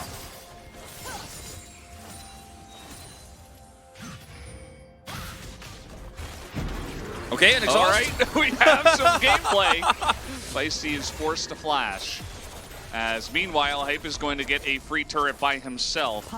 D+, once again, looking to other areas of the map, and they're trying to, you know, essentially do the T1 where they're losing on one side, but they get wins on the other.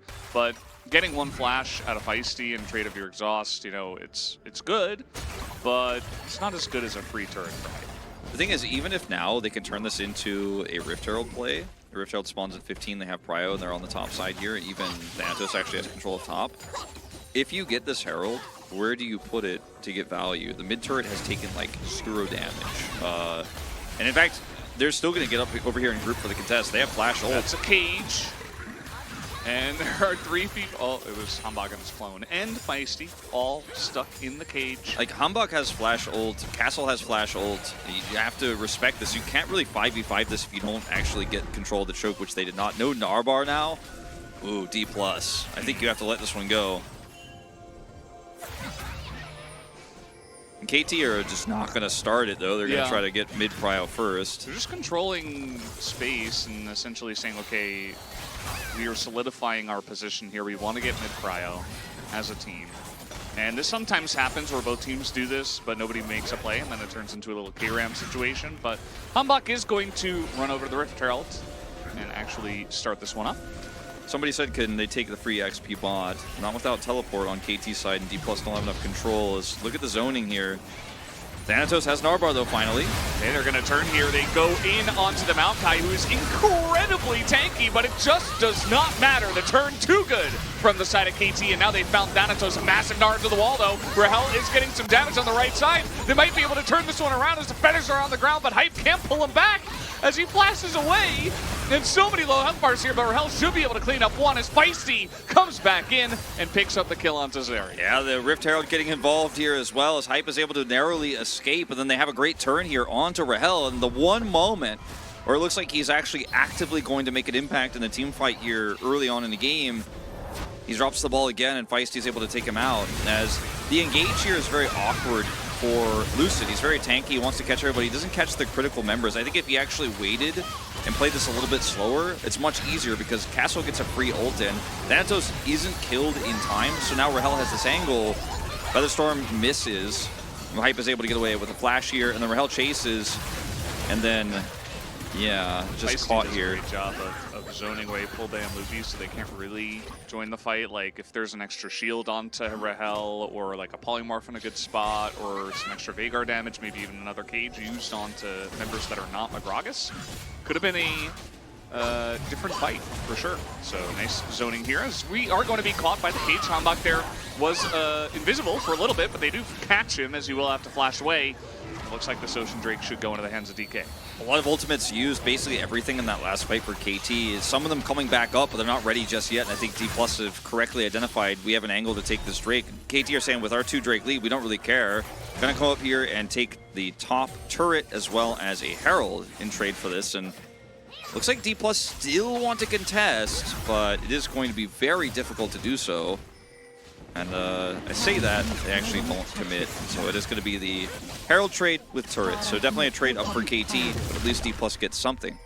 And KT just handle it very well. Yeah, they also lose a flash there. Hambach has to use it because his Warrior Trickster doesn't get the get him through that cage. And man, now they're even going to get this mid turret. This is just crazy. Like, KT's macro game here is way better than D+'s at this moment in time. Just so solid.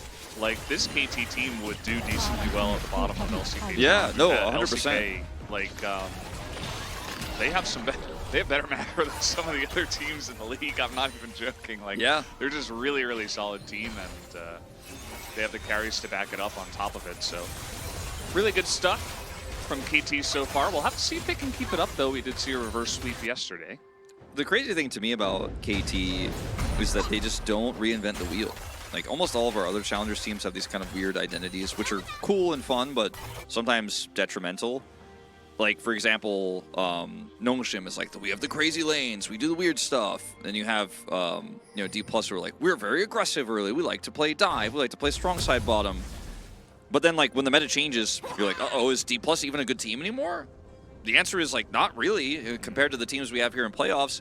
Whereas KT has just always followed the meta and mastered it very quickly and plays standard, normal League of Legends. And yeah, I don't really like the cannon pick here, but it's also very strong right now in terms of what it can do in lane, and that's exactly what they used it for. He has had one ultimate, which wasn't even the greatest in this team fight. But otherwise, just standard play from him, and I criticized that pick, but everything else from KT here, execution-wise, has been great. Had to flash on your Wukong, you're like, you know what? We're instantly going top side. We're just going to play around top. We're going to get that Herald. We're going to get another turret. We're going to use the Herald to get a second turret in mid. And D+ are just falling apart around the map. Yeah, I mean, at the end of the day, we'll have to hold that thought as we do have the Cyclone here in the brush. Hambach, he gets ahead, and he just does not stop. He always puts himself right on the edge of, like, he went too far, but not quite across the line. So he does a good job of walking that line here, but perhaps is going to get his team a little bit out of position as DK are looking to push into mid lane and take down this turret. But as I say that, they're just going to back away. So no, it's not going to happen, Wolf. Not going to happen. Too much wave clear here. Feisty's continuing to push top side. Does have flash, teleport. He's, sorry, ult and teleport is really what I meant to say. Flashy he also has, will help him get out, but like he's just up here like, yeah, if they collapse on me, I should be able to disengage and get away. Maybe I could set something up for my team. Castle also has teleport, so he can push very aggressively here. Yeah. No flash on either of these 80 carries. Yeah. Almost there, though, for both of them. Getting closer.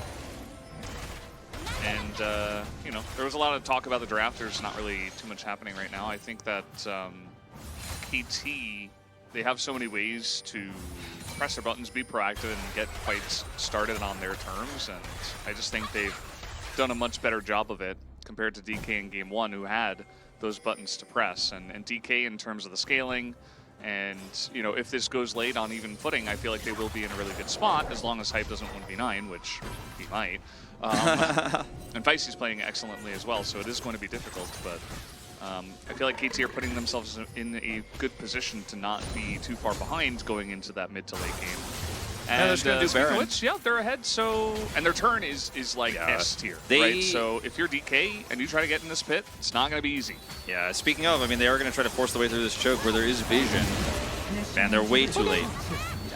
Nobody gets caught by the event horizon. Nice try from Pulbe. But the decisiveness in which they push their leads and do this Baron is even stronger, I'd say, than their counterpart in the LCK. Like, they're just like, yeah, we have great turn. We actually are grouped around top side here, and we're just going to do the Baron. And they did. This is just a team that has been coached to fight for objectives well. And it's a low kill game. KT have the best kill to death ratio in the LCK, but 2 to 4 is still a great ratio, right? Like, for the 4, which is the KT in this case. And remember last week, Wolf, we were casting, and T1 were able to get a Baron and trade for I think it was a Cloud Drake. And we were like, ooh, that's not a good trade. This is an even better trade. This is the best trade deal ever, actually. A free Baron. You didn't have to pay anything for it. They had good vision that was set up. I guess that's what, you know, a little bit of time is all they had to pay for it. They didn't get out of position. They got a free objective. They get Baron and then use Baron to get Soul Point. So they're going to do that. Yeah, good start with this. I mean, it's definitely the safe approach. Yeah, like, you didn't have to. You could have started pushing and really started looking for some angles. But happy with this. Is going to get control of this side. And Castle showing a lot of respect here. Went straight for the Void Staff this game, but this means they are going to get some bounty gold here, which the observers are highlighting, so that's some money going over. That's during Baron, so KT not able to punish that, unfortunately, as they just let it go. Spicy doesn't have teleport. Let's see what else they can get, though, with this Baron buff. Maybe an additional turret would even make sense. Feisty, where are you going, buddy? Okay, he's going to flash to his team. He's actually totally fine. Just an excellent bait as he turns it around. Does get his team into a really rough spot, though, as in they go, and he dies immediately. Lucid is supposed to be the tank, but he is falling apart like paper. Yeah, and Castle wasn't even here for this fight. This was a 4v5 that they win, and he's just pushing mid. He does have teleport. He has flash and ultimate available. So the flank potential they didn't even have to use is so high. Like, if he actually gets behind that team, they get an ace and probably just end the game with the rest of their Baron buff. But he's just chilling. He's just pushing mid. I don't think they had a flank ward for him to teleport to. He could have teleported to maybe one of these in the brush, or they could have dropped one for him. But man, KT had just such a massive amount of control on the bottom side of the map here. As joins a replay at a dangerous time. As Feisty is just buying time for the rest of his team to come over. Has the body slam, is able to flash. Rahel also goes over the wall here after the cast and is wild growth, so can't really participate in this fight. And so there's no wild growth follow-up for Lucid. Like, if he had wild growth on him with that engage, looks amazing actually. But instead it was used onto Rahel, so does not work out. Yeah. Generally, the fights for DK, if they want to win these as the games come along, is you're kiting out, you have cages on the ground, Zeri's run around, you cast Maokai ultimate, you are casting Qs, you're keeping away the engage of KT, not burning Aftershock and then going in after without it into Xayah with feathers on the ground. That is not how you play the fights out. And I think Lucid got a little bit happy there at the end. As Thanatos is, I guess he's just dead here. He does have Mega Gnar, and he's trying to run this one out, but there are even 2 more members behind Feisty and Hambach who are also chasing this, which maybe they shouldn't be. But yeah, Thanatos will eventually die. They will get this kill, and that, for one thing, is sure. Yeah, actually goes over to Hambach, because it looks like Feisty couldn't queue one additional time, but still, kill goes over, and they didn't really get anything horrid. There wasn't any side push on top. Zeri was just in mid and isn't really going to put any pressure on the turret or anything like that. So not like the castle deaths we had on the Gnar in game 1 where he dies but they gain something. We gain nothing really, unfortunately, except Thanatos is dead. Rod of Ages here at 25 minutes done for Pulbe. He should be able to get out, but this turret is not long for this world. Yeah, and we've talked about this a bit on the LCK as well, about Veigar builds. This is the most predominant build. Like, we see this almost all the time, right? Where you go Rod into Saros. Like, it's just very strong. Your Veigar is going to be very tanky, but the issue with it is that you're delaying two of the best items on Veigar for 3rd and 4th, which is, of course, Death Cap and Void Staff.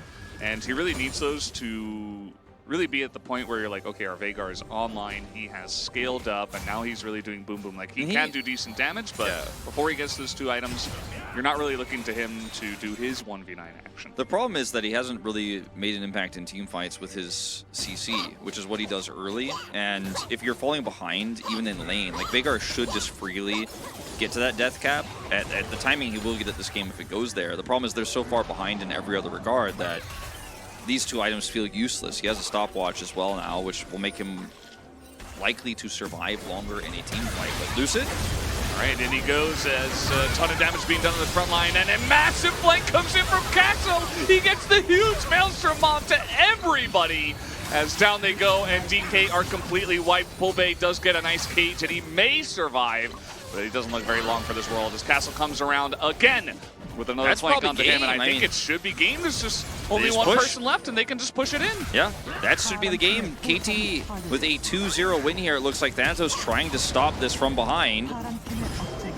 Stopwatch used. I mean, he's not able to defend, though, so... Yeah, he's not really going to get there for it, and he's not able to get it back in. So the damage is going to be done here. We do have a spawn onto Loopy, but he is Lulu, as this game will be done at 27.5 minutes. Nexus is down. KT are up 2-0 and are on match points. It's gonna have to be a mid-vote for me, Valdez. Feisty had one of the best games I've ever seen him played, and he has been so solid this entire season, but his Gragas was, like, unbelievable. I mean, getting D+ are using so many of their bans on him, too. Yeah, getting a kill on the Veigar that you first picked with Gragas is kind of insane, as we are going to watch this last fight once again. Just a really nice engage there from Hambach. Lucid is out way too far, and then Castle is here. They have no vision in their own jungle, so they don't know that the flank of this cannon is possible. And Brahel is just killed so quickly. The front line is gone. He can't do anything. He can't turn around. And we're just seeing better team fighting here from KT. We're seeing better macro. We're seeing better early games. We're seeing better laning phase. This is just a tier difference across the board of all aspects. Like, D+ don't have anything going for them.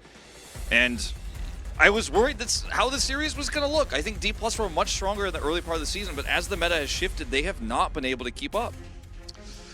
Yeah, it's been really rough, and that was the first question I asked before today's series. I'm like, what is the form of DK going to look like? I think it's the difference between a 3-0 and a potential 3-2 win for D+, because KT are such a strong team in our minds. Unfortunately, guys, it has been very one-sided a couple of games in a row, so we're not getting a lot of competition, but if you are a KT fan, you got to feel pretty good about their chances, not only in this series, but maybe for the rest of the playoffs. I mean, these guys are looking so solid. It's hard to not call them the favorites, especially after what happened yesterday. You also consider KT have an amazing team in the LCK. We're doing very well, almost beat T1 in that top part of the bracket. They're training with that team. Both of these rosters are going to continue to develop in summer. And we're living in a world where KT Rolster are a top team in the LCK again, not just a shadow of their former selves, their early League of Legends history, their StarCraft history. Not anymore. Its team has returned to dominance. And by the way, not by just buying a super team, but actually taking players that are talented here in this Challengers setup, using them well in the LCK, also buying some players who have a ton of experience, right, and are very talented, but are not peaking, or were not peaking when they were picked up, right, but they work so well together. The coaching is working out for KT a lot. I mean, great game from Feisty. He will pick up POG, unsurprisingly. Yeah, it's hard not to vote for this guy. I was thinking about Castle again, just because I thought his angles on the cannon were decent, especially towards the end, but Feisty, even as Chronicler's saying, considering how mid Feisty looked in on Breon last year, not mid the position, but like mid in terms of middle of the pack. KT coaches and scouts deserve a raise because they scout this guy out, they identify he's a great player, they get him onto the team, they make him this good. Like, he is the best mid laner right now. He had some competition. I don't think he really does anymore. He's just insane. Like, his old teammate, also Loopy, is on the other team, and he's getting outclassed right now, too. And you can see the difference of what the potential of both of these strong players has turned into on different teams, right? Because Loopy is not had a bad season by any means, but, man, Feisty is really outperforming him. It's crazy. We were criticizing some of the decisions of KT at the end of regular season. If they had not just messed around in some of those last regular season games, they would have gotten first place. They would have had pick priority. They would have gotten a free round and would be looking potentially even stronger than they are right now. So that's crazy to think about. If they had just played one more game more seriously, actually they would be even further up in the bracket. But maybe even this momentum they have could be better for them in another way, because this team is just looking so good right now. I do not see a reverse sweep happening. I do not see a comeback in this series. I just don't see it. We don't see it, but we'll have to wait and see in Game 3 what happens after this break.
Hello and welcome back to the wonderful LCK Challenger League. We are here in the midst of a best of 5 that KT have just claimed as their own, or are trying to. They are very much declaring it theirs so far in the 2-0, but they still need one win to make it happen. I'm ready to overreact, Valdez. I'm ready to say easy 3-0. Don't even need to look at the draft. I'm ready to say, like, is KT better than DRX? Like, I'm ready to be like, yeah, I think so. I think they're better than DRX. I'm ready. Yeah. I'm ready to overreact. I'm ready to freak out. I'm ready to flip out and be like, look, this team is going to win challengers. But like, let's see how Game 3 plays out.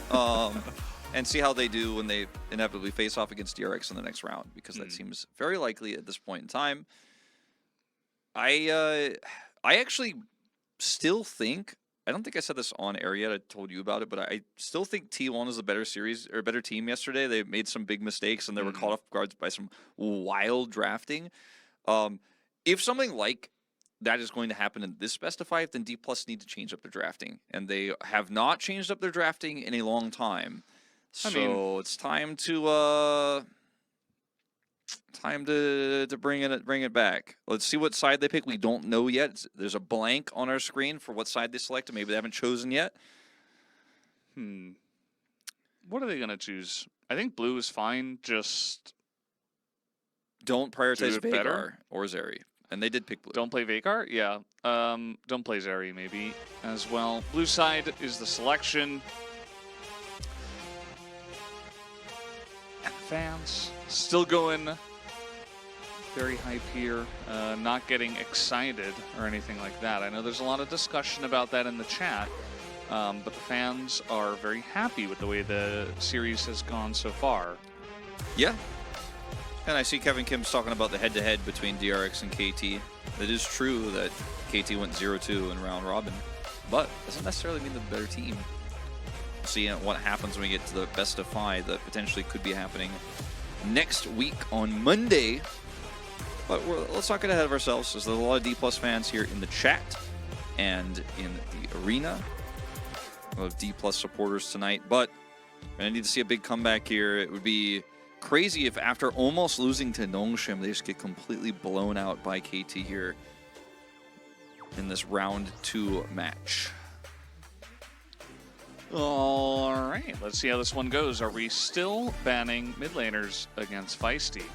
Yes. We did not ban the Syndra yet, but will they just ban Ryze first and then Syndra second this time instead of Syndra first and then Ryze second? It's crazy that... Oh. No. Oh. Okay, that makes me feel like maybe we're... I was going to say leaving Ashe open, but then I'm like, well, Ashe has been open every time. It hasn't mattered at all, so... That's what it would have meant, actually, on previous patches where we saw more support Ashe, but... Is it just going to be another first pick Zeri?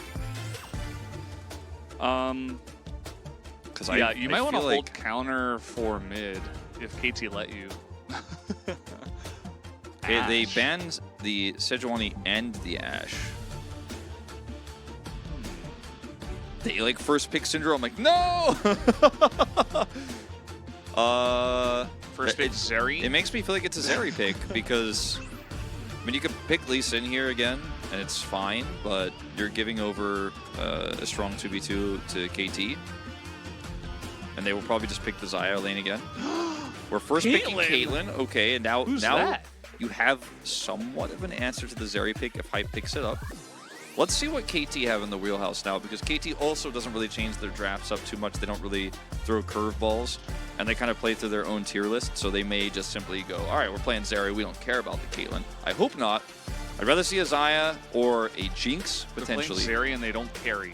No, I mean, except they do carry, usually, when they play Zeri. In some accents. Lee Sin is the selection here for Hambach. I think that's great. He has shown already that his Lee Sin is insane. That kick in the last team fight of Game 1 was very, very nice. Besides the Elise, which is banned, I think Lee Sin is easily the best pre-6 jungle champ in the game right now for bot impact. Jinx is the answer. I think Jinx is the answer. L2 Jash, what a legend. Yeah. And this is a very common answer. And to the Caitlyn, we've seen this in LCK. We definitely agree that it is a good choice in this situation. Yeah, this is what I was wondering if KT was going to be willing to do, or if they were just going to play Xayah again, which I wouldn't like as much. As we're going into the Blitzcrank, which I do like. It's not going to be that strong in the laning phase, but can be a threat. And it's great with setup CC, which Jinx does to a certain extent have with her Zap. Makes it a lot easier for Blitzcrank to follow up. See what else they bring to the table here, though, because there are a lot of other champions still available they could use to lead into a Blitzcrank hook, including that Syndra that, again, not that strong outside of challengers, but it's one of Feisty's best picks. He will guarantee mid-prio with it if he gets the opportunity to play it. And it might be worth a ban here. I know that sounds crazy considering what we think about the meta, but I would not be surprised if he just locks it in R4 here if it's open. Veigar also strong here. Veigar, always strong. Always strong. Could be the ban for DK if they are considering not wanting to play against that or not letting Feisty. Yeah, that looks like we are picking Veigar on R4 ban. Yeah, it does. The Lissandra made me wonder if they were considering an RE pick, but I don't really like it that much here. It might be banned anyways because D+ has not wanted Feist to be able to play that pick thus far. Much stronger with Vi and Thresh, but still a strong pick. See what they want to go with. I mean, the LeBlanc kind of indicating they're afraid of that potential backline access. There it is. So it feels like a pretty easy Veigar angle here for Feisty. He could also just play Gragas again. It's a safe blind pick here in R4 because you can flex it top. But unsurprisingly, he will take the Veigar pick here to also deny that scaling option away from Pulbe. I say that. Okay, there's the lock-in. They're thinking about what are we going to play in the top lane. That's perhaps what they're thinking. Veigar is going to be the lock-in, and what do you pick now? I mean, Ryze, not available, LeBlanc, Ahri, Talia, Lissandra, I Annie. like Jace here a lot, but you don't really have a very strong front line right now. So maybe Jace Gragas could be the way to play this if Pulbay is comfortable on the pick and feels like he can get through the laning phase. Watch him pick Akali. Oh man, I really hope not. He's still flanking. This comp is just so squishy, but if you picked the Cassante, which I think was a trap here, then they just play Gnar again. We have similar problems to what we had in game 1. So I like that they picked the Jace instead, because Jace basically wins almost everything. And the Gragas, I think, is the best call here for getting a front line and having some extra engage. Malphite, okay. So it's going to be Jace mid. So your AP damage currently is Lux. Malphite has magic damage, but if you don't build him AP, it's not very much. And if you build him AP, you lose the game, so... Yeah, so just build armor. Looking like potentially Sylas for the top lane here against Malphite. Would be really interesting to see because, I mean, it's a lot of magic damage in this comp. They're going to lock it in. But it means that you have the ability to steal a Malphite ult into a team that has Malphite only as the tank. And there's no peel for the Caitlyn if a Sylas gets on top of you with Malphite ult. So Castle is just like, no, I got this, bro. And this is KT doing something unusual, right? This is KT stepping out of the box a little bit here and saying, there's accepted meta picks here in this box. I'm going to take one step away. We're going to do Sylas top here. We're going to play it into Malphite.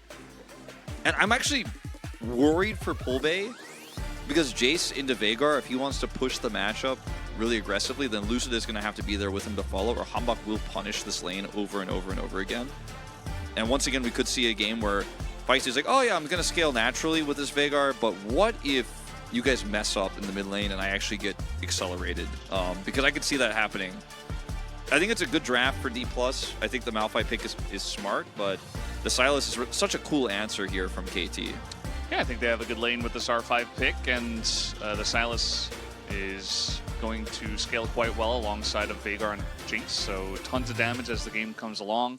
Decent pick potential with the Blitzcrank as well. Feels like they kind of have a lot of different ways to approach this game. I'm curious to see how KT will approach this, whereas DK's kind of pretty obvious. You poke them until you look for a pick, and you press your R buttons on Malphite and buy, and follow up with a lot of damage. Unfortunately, a lot of the damage will be AD, and that can be itemized around, but of course not a lot of champs on the side of KT that will be building armor naturally. Really just Lee Sin that could potentially build up some armor. I don't think you're going to be building that on Sylas. So. Double Zhonya's, I guess. Yeah.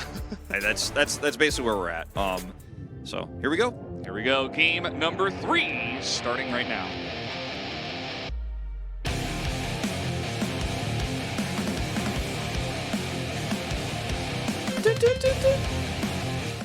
You were perfect. You know what, Wolf? Okay. Whoa! Flash!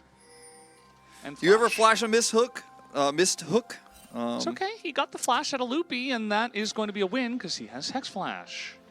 And you know what, Wolf? I need to apologize to everyone. I've been doing the doo-doo on the wrong timing this entire time. You actually had it perfect this time. And I was doing it 1 beat too early. Oh, well, every single day of Challengers, I was coming here and doing it 1 beat early. The thing is, we didn't have it for so long that it became difficult to remember exactly where it was supposed to be. And I think I only got it right today because it did go through yesterday, and I was able to hear it. The Korean commentators don't actually react to it at all, so we should tell them about the meme. As we're just gonna walk up. Wait, we're just running into the bush. You like have what? Flash? What is happening? As first blood is given to Hambak at level 1.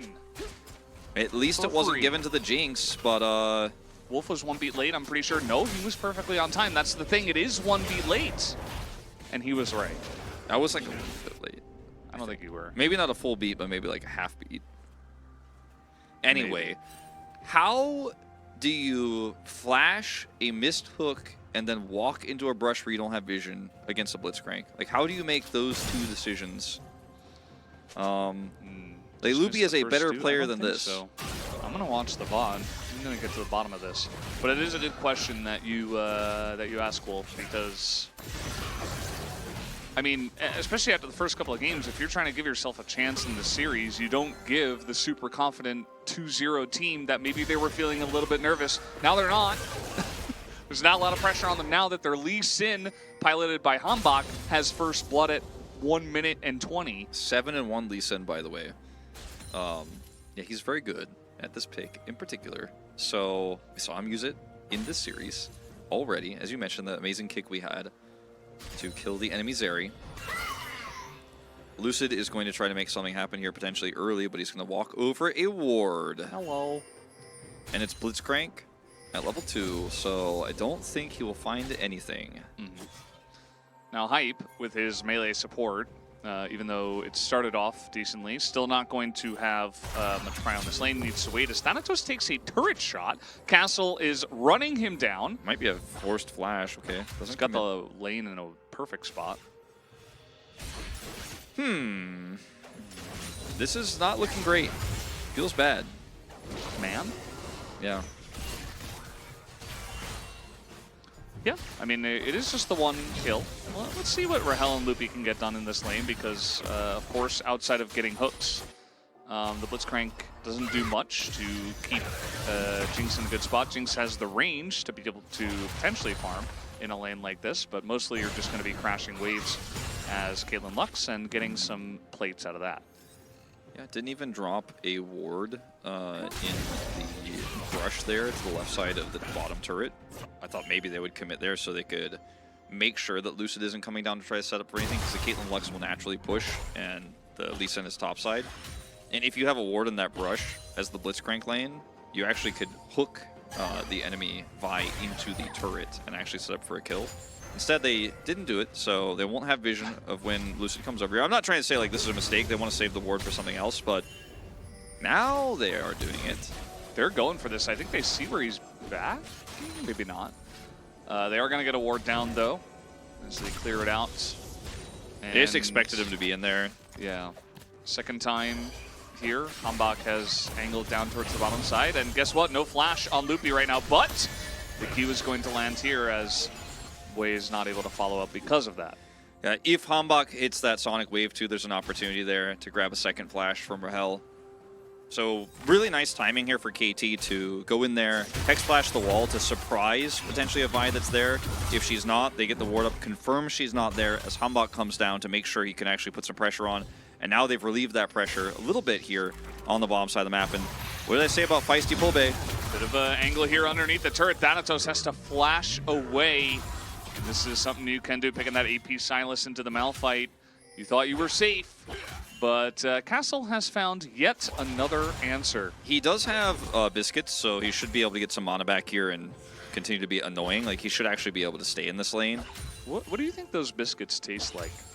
To me, I imagine like cinnamon rolls, you know? Uh-oh. Never mind. We're not talking about cinnamon rolls. We're talking about Castle. We're talking about top lane roll under the turret. Yeah, forget cinnamon rolls. Castle's going to roll this lane, man. He just gets level 6, ults Thanatos there, and yeah, you can drink or eat a cookie to try to survive and then hit a Q and survive until your own 6, but unfortunately he's in range of 6 when Castle hits it. He ults him. He's dead. And yeah, I never really thought about the taste, actually. That's never something that really came into my mind, because it kind of looks like it would taste like a Swiss cake roll or something. Yeah. Because of the swirl. Exactly. Or cinnamon, like you mentioned, could definitely be like... Cinnamon bun. Yeah, like a cinnamon swirl type thing. Actually, yeah. I think that's probably it. Maybe. Unconfirmed. But I wouldn't be surprised if that would have. Yeah. KT, we're going to have to ask Freak. Yeah, we're going to have to ask Freak. He's the only person that knows, actually, out of everybody in the entire world. Well, this is a rough start, because right before that top play happened, we were taking a look at mid, where Feisty had control versus a Jace, and was running the Jace out of mana, and it was actually trading better. Now they've traded teleport, so it won't matter too much, as we see Lucidity Boots early versus an additional longsword with the tier. Both players picking up tier. And as Thanatos here is just going to catch this wave. Castle might look for a stun. Going to commit. And when you go for the early longsword, it means you're looking to put pressure on. You're not playing defensively, so we'll see if he can do that, because otherwise you want to rush out your Lucidity boots in this matchup, generally speaking, so that you don't die to ganks, as Hambak is in control of the jungle. Speaking of ganks, we were just talking about ganks, that's why I said that. Yeah, well, I mean, Hambak has full jungle control, so they can look for stuff like this, and now Vi ult. Castle is, okay, confirmed better Malphite, better Vi now, and also better jungler as a top laner. Better top laner, question mark? I mean, I didn't series, yes. I did not vote for him at number 1 in my All-Pro. I voted for Thanatos, but Same. he's crushing him in all 3 games right now. Well, game 1 was a little bit. Game 1 in like a different way. In a different way, yeah. In game 1 in a different way, like in the late parts of being relevant in team fights, he crushed him. Not in the lane, and not in side lanes either, of course. But Monka W, Silas do a horror movie. he do.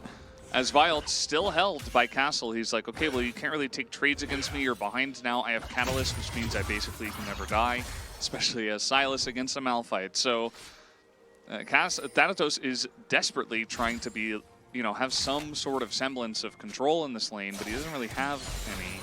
So a big prio points here for the side of KT. They already have the first Drake, and this first Herald is looking very good with that top prio to their side. But Hambak first is going to look for an angle on the bottom side of the map, as Lucid will find him. Just kicks him over the wall and says goodbye, as level 6 is Lucid. Going to follow up here on the Lux. Good flash over from Loopy. Down goes he, as Rahel in a little bit of a rough spot, but he will be able to kite it out here, as Wei and Hype now just have to run away. Yeah, Wei doesn't have ult, unfortunately.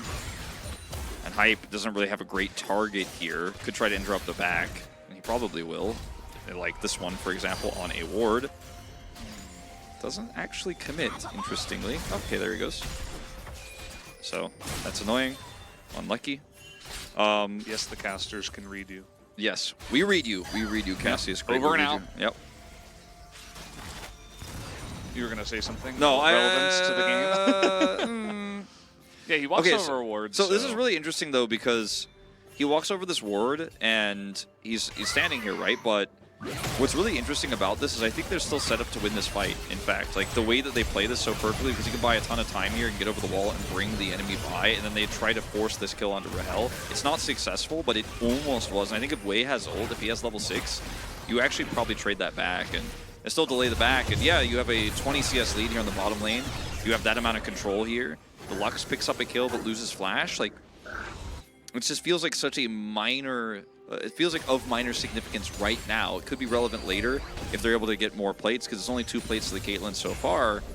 Atlas was talking about this yesterday, like, how many plates does it take to actually feel like you're really ahead on the Caitlyn? How many plates does it take to say you've won?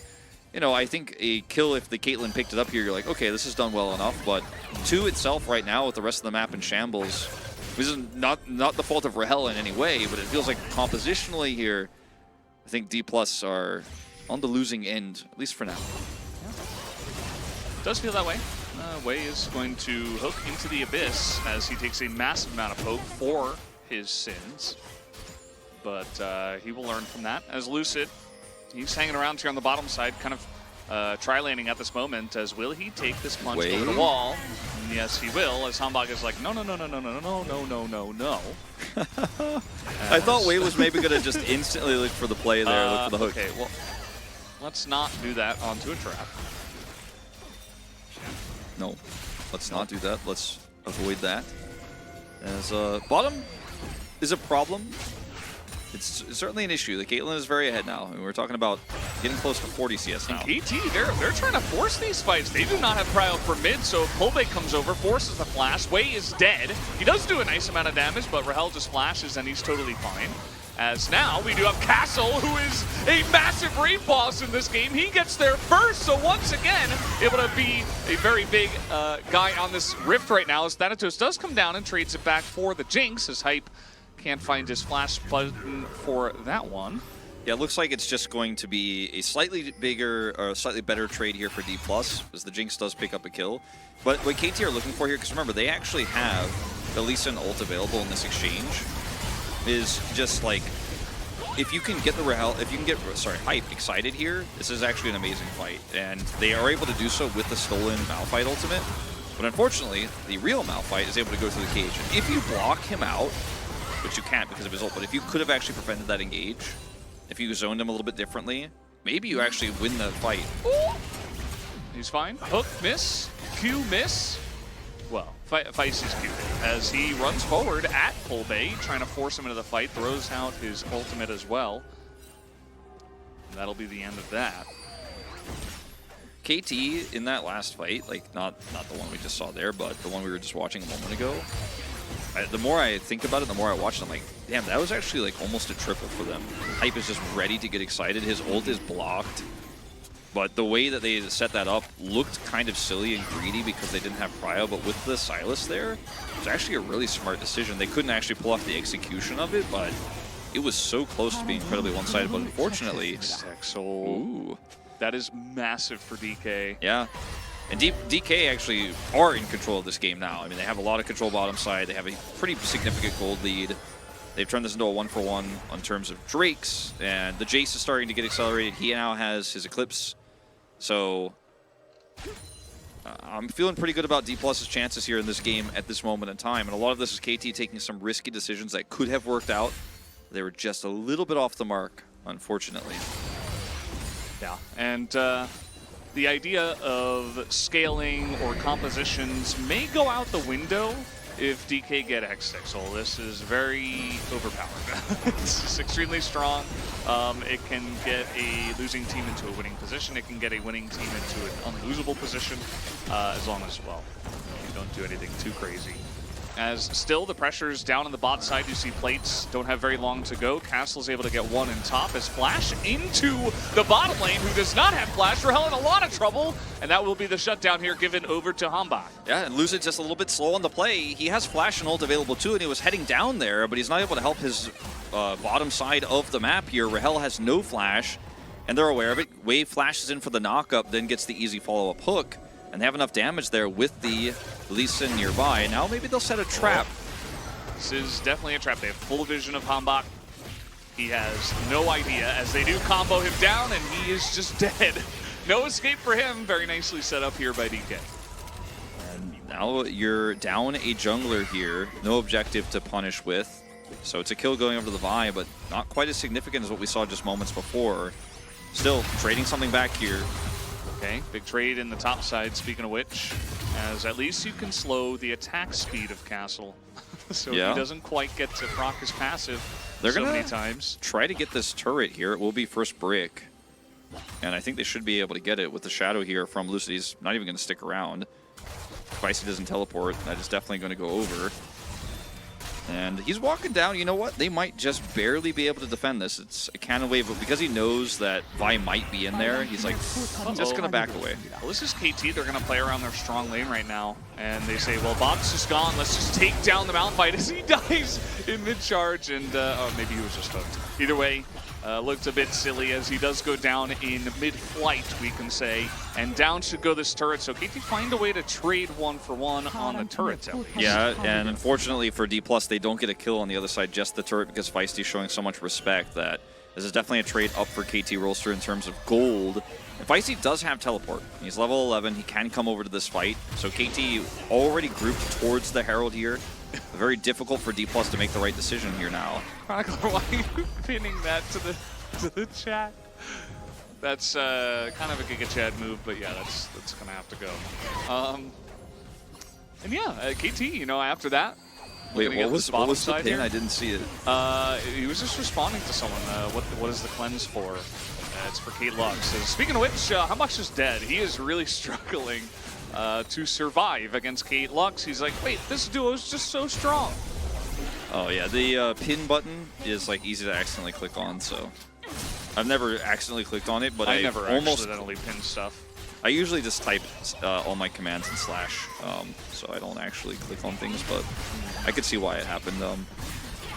Yeah, over here, did get a kill onto Hambach, so it's going to be a turret. So an additional turret now going over to D+, and a lot of map control with this mid-turret down. And KT, I mean, they have a comp that is very, very hard to team fight against and scales very well. Obviously, D+ have some really great scaling aspects too in terms of the poke and the engage, but so far I haven't really been sold on the execution from D+. Like, they are up 2,000 gold, but a lot of that has been KT kind of messing up some weird fights or overextending. But when it comes down to like brass tacks and real 5v5 team fights for these objectives, I want to see if D+ can show up there. Because so far it's kind of been like, all right, we were given some opportunities, we're going to punish, we're going to chase, we're going to make this happen. Whereas KT have been playing extremely proactively and playing their comp at a very high level way. And 30 seconds to go until this Drake spawns. And this, I think, is going to be one of the biggest tells of who is going to win this third game here, is how well both these teams play around this super important Drake. So far, the team fighting has been cleaner for KT in this series. Part of the reason why they are up 2-0, of course. Also, I feel like their objective control has been really nice. Yeah, like no in terms vision. in terms of, you know, cutting out vision, in terms of controlling certain areas of the map. And it's not even necessarily a composition thing. KT have gotten themselves into a good spot even in even games to just win out in terms of prio. But DK do a good job pushing out mid. They are trying to, of course, retake control, and nobody can really just ignore Hextech Drake's going off. Yeah. Over, I should say. There's so many... Although DK are going to prove me wrong. Okay. All right, there's so many good ults for Castle to steal, and I think they're just like, well, we need to back away from this. He's going to teleport into mid now. They're going to look for a fight, actually. He's going to try to punish this Rift Herald drop. He's going to steal the Vi ultimate. Loopy's positioning is so good here. He's got a ward as well. He's stopping the flanks, and Castle just looks silly for teleporting mid. So even though you lose the Drake here, you grab a turret. That's a really fast snap decision here from D+. If they didn't have the Herald, this play is impossible. But they just decide, look, we don't have vision, we don't have enough control. We're walking into a Blitzcrank, Veigar, and potentially Malphite ult, potentially Vi ult. Let's just back away here and push mid. Castle thinks he can teleport mid, steal a Vi ultimate, set up the flank with the positioning from Loopy there with the E and the ward. Makes it so difficult for them to actually get that flank off. So no punish, and D+, trading up in gold. This may be something they regret, though, later on if KT get the next Drake and have to fight for Soul Point. That's really the issue, as we do have a big fight on the top side. There are 5 members of DK here, though, as Wei does not know that. They're trying to fight 2v5 right now. Kick comes in. That is a rocket to hit a crown, as Castle will go down. And that's going to be the end of this turret. DK finds yet another position and fight on this map. Yeah. Hype might just die.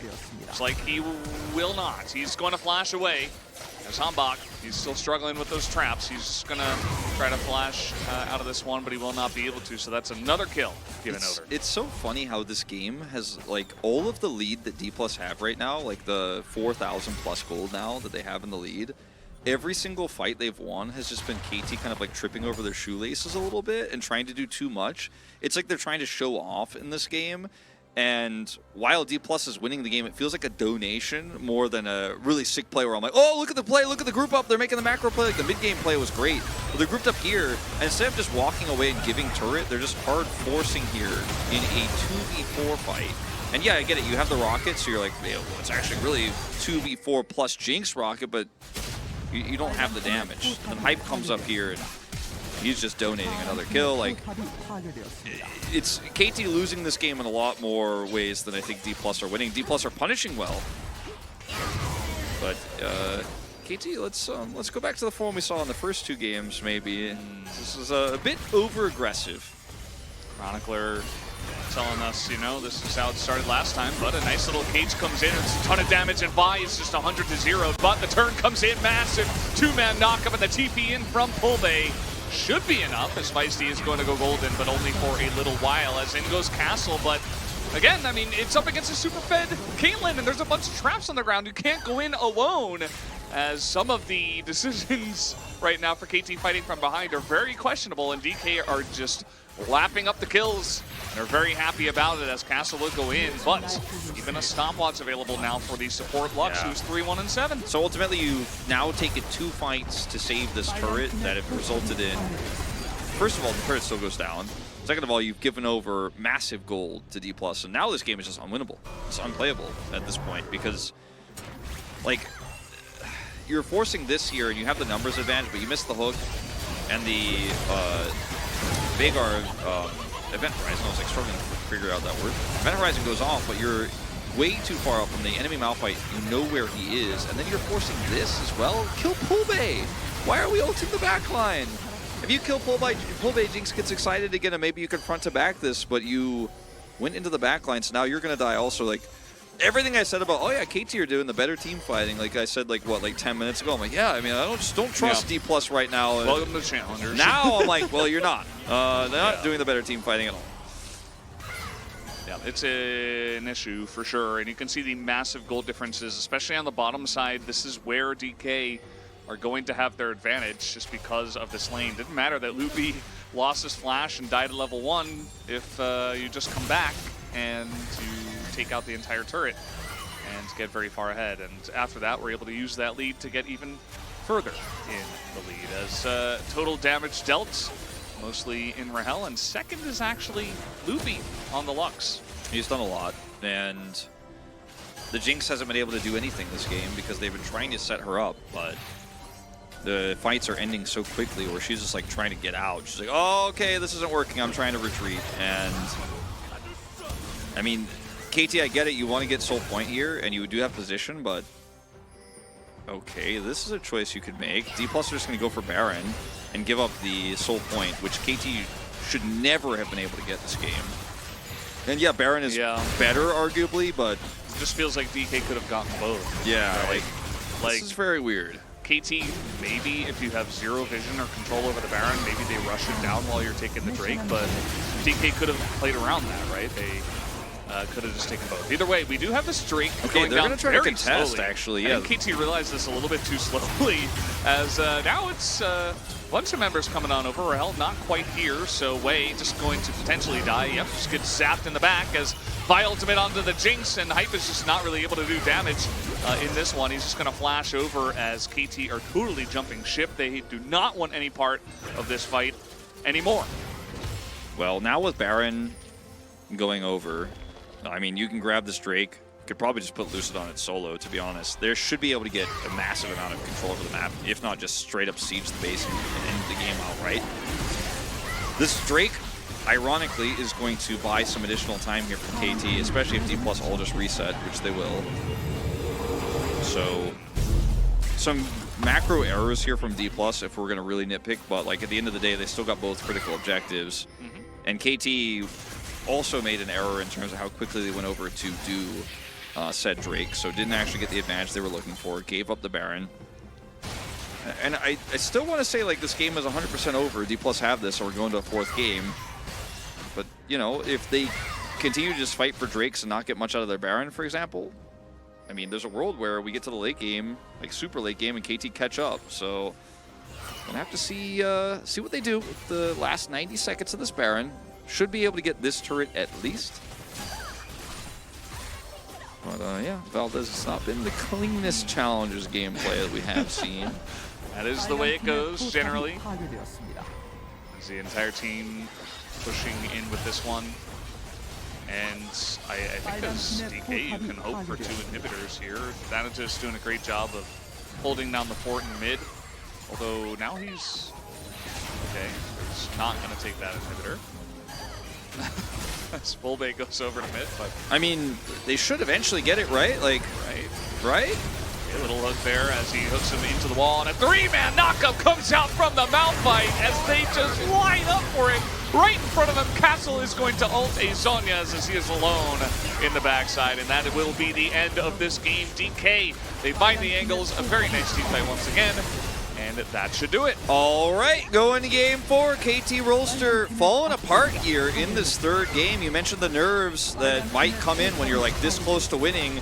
They get the flash early at level 1, they get the kill, but cannot convert on that at all. And Castle just kind of having a messy one on this Sylas. He played the laning phase incredibly well, but his decision-making with his hijacks was... it left a lot to be desired, let's say. And D+ bouncing back in a big way.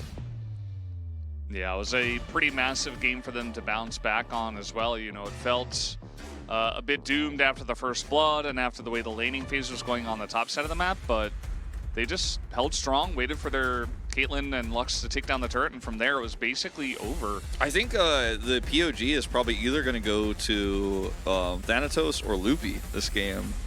They both had such a high impact, as even though Loopy like lost his flash at level 1 and then walked in and died, not that significant at the end of the day in this game, and played really well around Vision, stopping that flank play when Castle teleported mid. Vision control his follow-up ults to the Malphite ultimates from Thanatos were really good. And yeah, I mean, I think Rahel had a good game as well and did a ton of damage, but it wasn't really about the Vi that much. It wasn't really about mid. I think it was about the Caitlyn getting ahead in lane, and when the follow-up team fights, as KT just tried to do way too much from behind. And they will get blue side for the next game. I think they tried to be cute in the draft. It looks like it was working until it wasn't, but maybe we just get them back on blue side and they just play a straight up game, but might not be the way this goes. Yeah, the, might the just story be of challengers, especially this weekend. Well, I say weekend, it's Monday, Tuesday. This challengers weekend, it's getting pretty interesting now. We might just see another reverse sweep if DK can get another dominant game. Yeah, I think the reverse sweep angle here is KT just kind of fall apart mentally, and you could almost feel it in that game. Like some of the decisions they were making in the early game, I was like, oh, that was so close. Like, oh, this is actually really smart. It's really cool. As Rahel will pick it up. I voted for Lucid. Yeah, you were a Lucid voter. Yeah. I think that's fine. But like some of the decisions from KT in the early game, you're like, okay, this didn't work, and it was probably wrong, but it was almost there. But then some of the decisions in the mid to late game was like, okay, what are you thinking? Like, what is going on? Like, team panicking a little bit and falling apart. We can't see that happen a second time, or the momentum shifts against you, and then game 5, there's no way you can win it, right? As KT. Reverse sweeps in game 5s too. Like, if you win 2 games in a row in a best of 5. The reverse sweep almost always happens. It almost always happens. Preventing that reverse sweep is way harder. So KT gonna need to get some good talks from Lilac here in this break, and their heads back on straight going into game 4. Yeah, I think just try to play your game.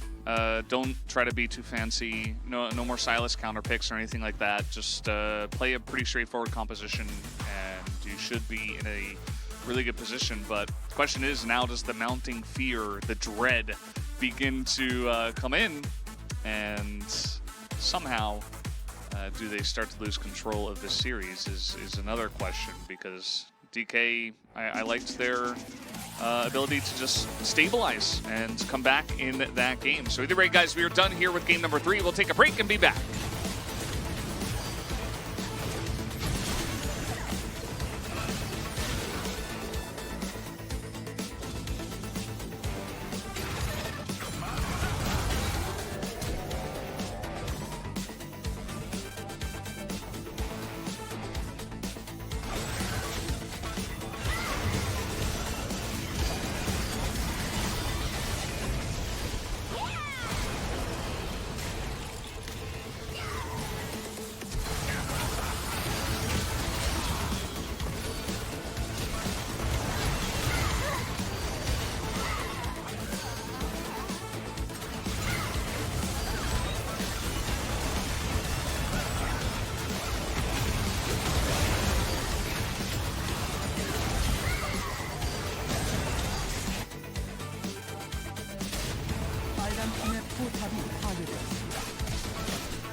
we are back here at Challenger League, and things just got a bit more interesting. If you missed game number 3, DK have been able to claw back one of these games and make it 2-1 currently in favor of KT.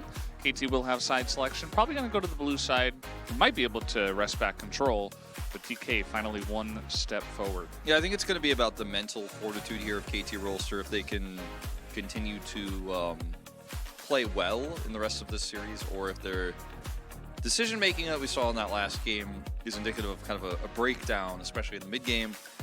As D+ didn't play a bad game or anything like that in the previous game, but it felt like they were like, oh, look, they're messing up this fight again. Thank you for the gold. And then they made some good decisions. There were some lapses of macro judgment, but I think that if KT lose this next game, we're probably going to see a reverse sweep. I said this before the break, but I really feel that way. Yeah, I mean, that should be the way it goes. You get that momentum going and do win 2 in a row. Feels like generally you would win that third game, but KT not able to do that themselves. In the last one, obviously, there were some issues with the way that game number 3 was played from the side of KT. I said to you before, it felt like they were playing as if they had already won, right? Yeah. It's like, oh, we've just swept these guys twice. We're just going to beat them again. Like, we counted them in the lane in the top side. Like, we got this. We can just take it. And then DK punished them for that. They certainly did. KT have chosen blue side, which is, as we expected, going to be the decision here. We might see some Zeri priority. I would not be shocked to see that. The loser of this series will play against T1, and the winner goes off against DRX. So neither of these teams will be eliminated tonight, as she's calling for the reverse sweep. And I don't know what's going on the bottom right, but it's very interesting. I see a picture of a player. Let's see it. Zoom closer, zoom closer. That is Enhance. nuclear. That is nuclear. I don't know what the words say. Okay, we're getting closer. On this rift, I can't read the rest. But it's at the top said on this rift. Okay. Okay, so on the rift. We got it. Something about victory, I saw like, I just couldn't read all of it. A lot of the text was broken, but someone confirming to us in production that it was a cartoon. True. True, I think so. It was a cartoon, but I don't know what the cartoon said. Yeah, the text was a little bit small. But that's okay. Maybe we'll get another look at it later. As we're going in to game 4 here. And KT will have that blue side, so we'll see what D+ decide to do with red side this time around. Ban Ryzen Syndra. Well, maybe they just ban Ryzen, Sejuani, and Ashe, or Annie if they have to, from the red side. Oh, what's up, Denunciator? We finally made it. Hashtag bring back Denunciator. Working. My favorite hashtag. Yeah. There's the Sejuani. And KT will now ban away Caitlyn. They're going to first pick Zeri. I think they're doing it. I think they're doing it. Annie ban or Zeri ban? Or Ashe ban? Lee Sin ban, question mark? I think they have to ban Annie. Feisty is just too good. Right, D+? Oh! So now they can trade Zeri for Annie, if that's what they want to do. So they'll take the Annie, and looks like Rahel wants to play Zeri. With the bans he's been given by KT, he's like, seems like a good idea. And they banned Rakan because they don't want the answer to the Zeri to be the Xayah. Yeah, but guess what? Annie is the answer to everything. She is the one true being in this universe. True. So you can't really argue with that. Yeah, the ability to lock down a Zeri is much easier when you have an Annie on your team. So the positioning is going to have to be really good here for Rahel. If they lock in like a Xayah here, I'm going to lose it. Because it just makes no sense. That also is not going to happen. So what are we doing, D+? What are we doing, D+? You had Vi available, but you did not lock it in. If you want to play these picks, you probably should have picked Vi. Beware the R5 Nasus. Oh my god. Now they have a flex pick in this Annie with the Zeri, potentially, if they want to, and they can keep their support hidden. They can grab a jungle pick here so they don't get choked out of jungle. They can take Vi away. Like, oh yeah, cool. You guys are playing the Ahri, we'll take the Vi. And you go Vi Zeri here. and then be like, we still have a mid pick that, you know, could come through that you guys don't know about. The fact that they get the Zeri and the Annie in this draft is insane to me. Illegal. It's insane to me. It's illegal. That's what I'm going to say. You don't have to say it, Wolf. I'm going to say it. This should never have happened. This is not allowed. Because I thought the play, like the ban on the Rakan is super sick if they're going to deny the Zeri pick themselves, and they wanted this to happen. But now it's just like, oh, I thought you guys were clever, but maybe I overestimated you. Perhaps. Let's see what DK have cooking, because they're going to need some special brew for this one. I think maybe you go Thresh here, but if you reveal that, then you're not going to get Jinx or Aphelios. Okay, now you have to ban the Gnar, probably, to feel comfortable in this matchup that you picked for yourself. So you've revealed your soul laners. And now KT can ban Thresh, which is like super easy. Now you've denied some of the power of both of those lanes, and then you're like, cool, now I also could just ban any other support I want to mess with your lane. You could ban like Nautilus, Thresh, and be like, good luck. Good luck. Yeah. What are we cooking? What are we cooking, D+? What are we cooking? Maybe a Nasus? What do you think Veigar Nasus bot? Nah, I'm gonna say nah. I'm gonna say I think it's bad. You're gonna say blah, blah, blah? Yeah. Okay. So they banned the Xayah, which is weird, but okay. The Lulu is also going to be banned away here, which is fine. It's not strong because they could even just play any support. Yeah. It makes sense. Sure, Lulu is not the end-all, be-all. Banning Really Lucian good, means I feel like this is a really easy Thresh Aphelios angle. Pick Thresh first. Senna Seraphine. Pick Thresh first. Okay, whatever. Now they can see. All right, whatever. All right. Now they can see what. Okay, in their defense, they can see what the support is going to be for sure. Because if it's Annie, I don't think you want to play Nautilus. But maybe if it's going to be something else in the bottom lane that you're. We'll see what it's going to be. Right? There's a lot of different options. If it's going to be like a Braum or something, like yeah, I'll play Nautilus like for sure. It's actually going to be the Nautilus deny. Castle's like, that Malphite ult was pretty strong. I want to play it. And he will get it. And it's the first time that Malphite has like gone through this draft for KT where they're able to lock this in. It's been when D+ didn't prioritize it banned in second phase. So both these teams knowing the strength of this pick. It has to be Thresh now. If it's not Thresh... Oh! I'm going to say it, Valdez. I'm going to say it, Valdez. This draft has no synergy. He said it. It's concerning. Because, like, Thresh is so good with Ahri and with Lee Sin. And Leona is okay with all of these picks, but not amazing. But you're playing Leona into Annie. There's a lot of damage in this comp. You can't be up in the front lines. You're going to die.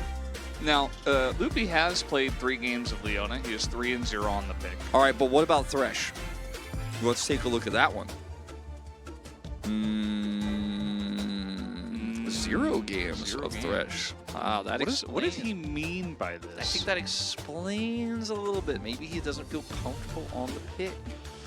Yeah, That's and, concerning. You know, they don't have Nautilus. They don't have Vi.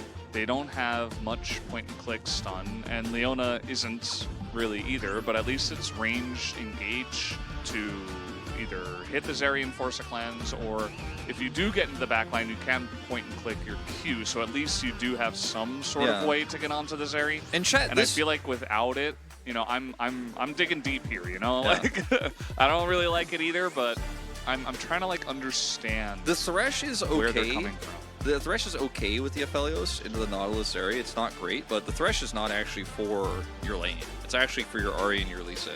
Like, that's what I'm talking about here, and every team that is drafting Aphelios Thresh at the top level in the LCK is not doing it for the Aphelios. Okay, they're doing it for everything else on the map, and like it's usually Vi, Ahri, Thresh that's the really big dive threat. In this case, you have at Lee Sin and an Ahri. Didn't get the Vi, but he's going to play Leona. And you can still set up dives that way. It can work if you can hit the Zenith Blades, if you can get in there. We'll see if it happens. All right, here we go. Game number 4. Let's do it.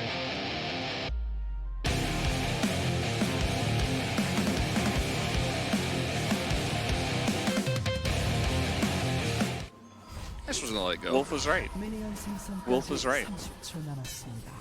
Just keep saying I'm right. You I miss, feel like I don't you deserve miss a credit. beat, and then there's... It's like 3.5 dues, actually. It's like 4, but it's like not exactly. The third one is extended, I feel like. Maybe. Dun, dun, dun, dun. Kind of, yeah. And it's 1 beat late. I checked the VOD. Atlas checked the VOD. What did you check the VOD for? I mean, he's gonna tell us. Was the it the he's dues? gonna tell us what happened. Okay, let us know. Any interesting things here? We do have cut down Overheal. for both 80 carries. Yeah, I did check that. Overheal for both as well, which is obvious. That's why these champs are so strong right now. That was buffed. And Ghost for the Aphelios, interestingly. The 4th do is on the downbeat. That's because the first Wolf was late and it was a beat later? Okay, so it is a beat later, but Wolf was also late. It didn't sound like he was late, but I think I was a little bit late. Atlas checked the VOD, so perhaps on that one he was late. But that's okay. I'm glad because as Mistake Boy, which is a great name, really love that one. As he pointed out, the 4th do is on the downbeat, meaning that the first one doesn't start on the upbeat unless one of them is delayed. So there you go. We're figuring out the dues as we go. Yeah, I listen to music, but I don't really know a lot about. And I like a lot of music, but I don't really understand. I'm like pretty good at rhythm games. Yeah. But like, you know, these things, these technical terms you guys are using, downbeat. Yeah. I only use that as a metaphor. Like, I don't actually know what it means. I think that Mao and I were early, I'll split, but also I was early as well because I thought you guys were right. Like it wasn't because of you guys being early, but it's okay. We'll be better for summer. Yeah, no, I mean, We'll be better. honestly though, WDG, I think they've just made this, you know, I guess their guitar strums, electric timing. guitar strums, they've made it a part of the show again now. So like, So we don't have to do it. it might just be dead. Like, I don't know. Like, we should show respect to the original, you know? We're the only ones who heard it. I heard it as well in week 1. It happened in week 1 for us as well. And then it was gone. It's like the I get it meme, you know? Sometimes you get it, sometimes you don't. Sometimes you hear it, sometimes you don't. Which team is Plata from? That's DRX. They played yesterday. Yeah, I was just saying, Alice, it's been a long time since we've heard it, so I think everybody kind of like Yeah. remembered You wrong. would assume it's on, you know, it's on beat, but it wasn't. It's like kind of, it's got that weird like funkiness to it. It's cool. Doran's blades start here for hype, by the way, and not the call, which I find interesting. I think that he probably could have just started call. I think Doran's blades are weak right now, and isn't going to offer you a whole lot in this lane. If you're going to go Doran's blade, might as well just go long sword at this point. Like, it's going to give you a little bit of extra health for these all-ins that you're probably going to face, and it might be good, obviously, at level 6 as Hambok's hiding. Yeah, gonna get a little harassed. I mean, they're not really ever doing too much as level 4 Wukong. He did have red buff though, so. Yeah, I thought with the red buff, maybe they commit a little bit harder and try to get a flash, but even that one auto there is going to help a lane push here for Castle just slightly as he continues to harass with Qs.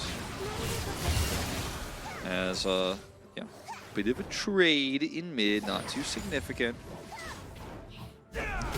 Do any of the casters know Korean? Yes, Yes. all of us, actually, are know different levels of Korean, but all of us have at least a basic, at worst, understanding of Korea.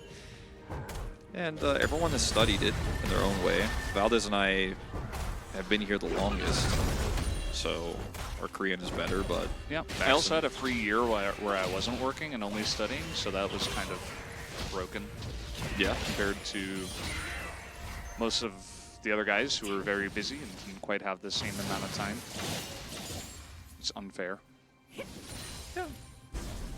But I mean, everybody can read, and, you know, like Max and Mao can order food without any problem and get around and live through their daily lives without any problem, so... Wolf taught me English. You're welcome. There you go.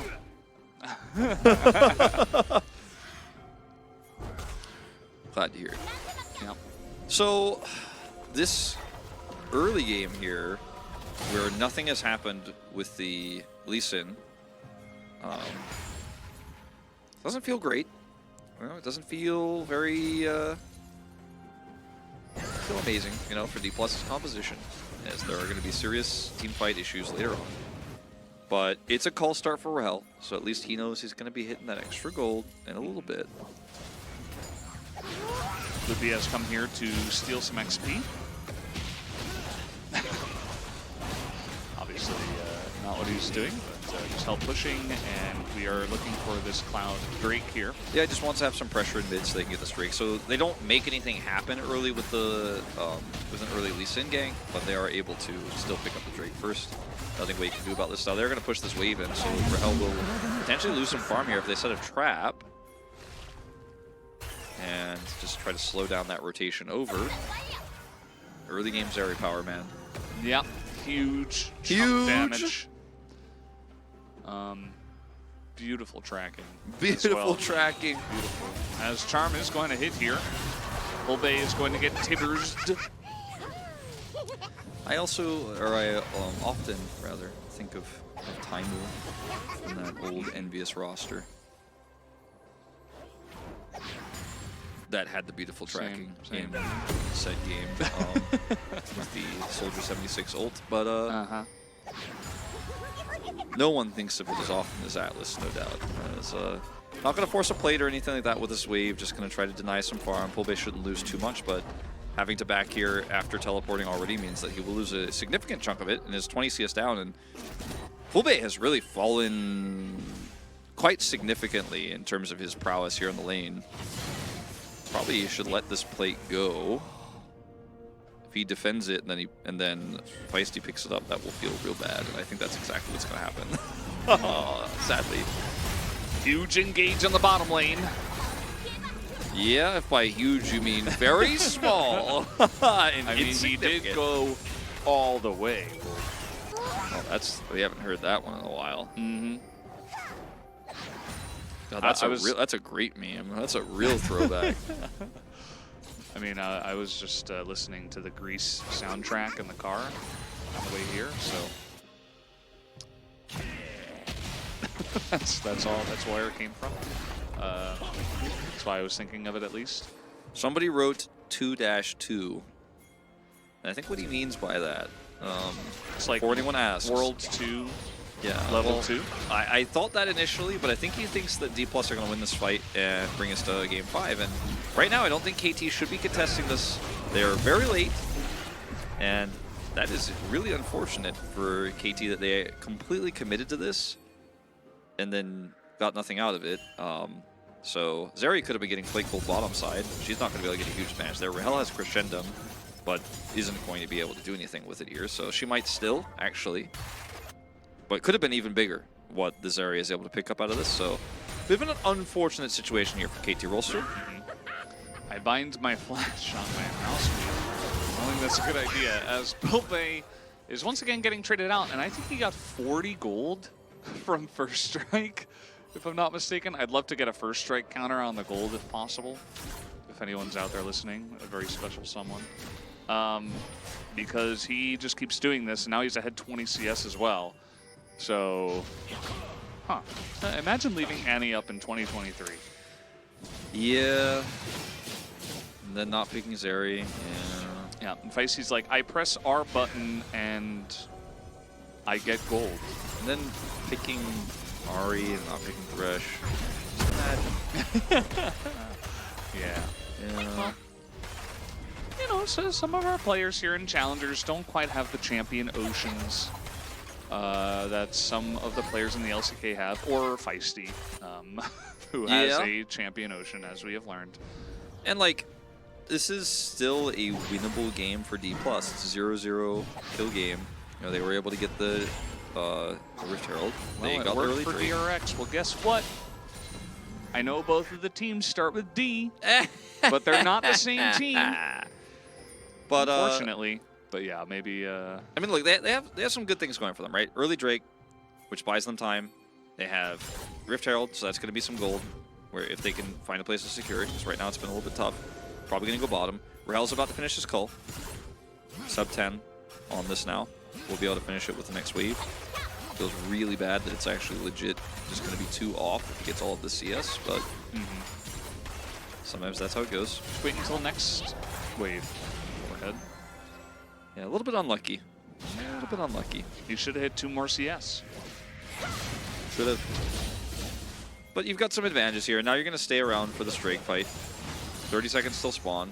Pretty significant for KT to take this. Otherwise, D+ has so much agency on the map because they can just avoid the rest of these Drakes. And the Hextech in general is very strong for their composition. Even though it's just a solo one, it's going to be some additional attack speed. And Ahri has some cooldown reduction as there's the drop of the Herald. Yep, should be able to just hand over a plate to Rahel, which he will take very thankfully. Feisty. Feeling pretty good.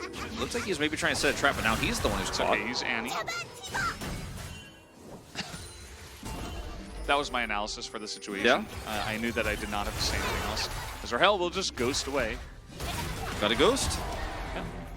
And, I mean, Annie doesn't have ult, but... The follow-up engage here, though. Hambach ends Wei, not in a great spot. The charm lands, and Wei is able to get some value as the follow-up Cyclone here from Hambach is pretty huge. Height extremely low, though, as he barely is going to help pick up that kill. It's a very close call, but KT just barely ahead. Yeah. Big shield coming up on that Zeri. And by big, I mean little, but it ends up coming up big here because it saves him there, and he's able to get the additional kill there. So close to going down. 2 pull bay. And Feisty didn't ult for the engage, but they still had a really nice team fight there with the Wukong ult.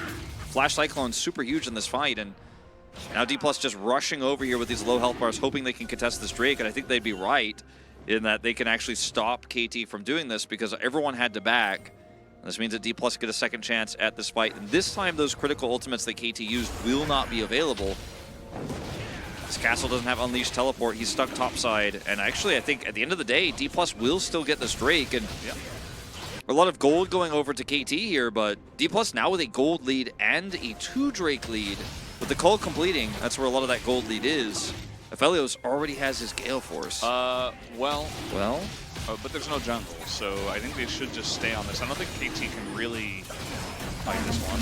Yeah, I was it looks getting a like little bit worried because DK were like, oh god, we can't do this, we're just going to give the Drake away, but actually no, they were in total control. I was more worried that KT was going to try to force a fight there, but it looks like they were just trying to go for like an extendo beam steal, get some additional vision.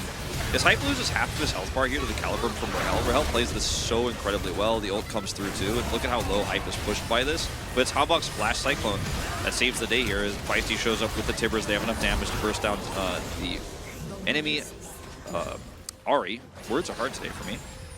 Words are hard in general. I'm like, pull bay, he's the one, but he's not the enemy pull bay, he's the enemy Ahri, and so they do end up winning the fight, quote unquote, but losing the Drake because so many ults had to be used. Charm gonna miss, and Feisty in a really rough spot here, does not have Flash as he gets ganked from every which direction. Seemed like KT had no clue that Luffy had roamed up, and he was playing very aggressively in the lane, so pretty free kill here for DK. Yep. Stopwatch not going to be used here. Not going to try to turn this or anything like that. Just goes down. Already bought his Rod of Ages, obviously, a while ago, so that's stacking up. But getting pushed out of lane here multiple times means that lead that you had earlier is really fading by the wayside. Rahel going to use this Crescendo to take out the turret. And it's going to be first brick. So lots of money over this Aphelios now, who is already significantly ahead. I'm feeling really good about D+'s chances now in this game. Yeah, the last 3 or so minutes have been all DK, even with that crazy fight that we saw that, you know, barely went the direction of KT, but there's just been so much more that DK have been able to take off of this map, as now Hambach is trying to really force onto this one. He's got a teleport coming in, the entire team going to back him up on this one, as we might just have a 5v5 on the second Rift Herald. Yeah, this time those ults are back up. Gotta respect the Annie. Feisty's positioning here is very good. Lucid going over the wall.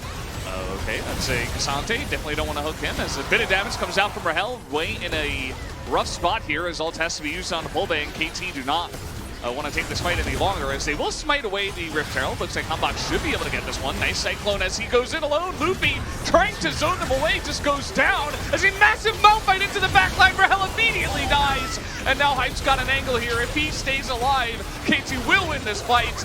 And that they do. Although Thanatos, I said it too early perhaps, as he goes back in. But guess what? Tibbers is actually the final boss, and Polbey will just have to run away. Yeah, big Q here, but it's not going to matter at the end of the day. They're just going to clear this wave and head back. So a very close fight, a very messy one.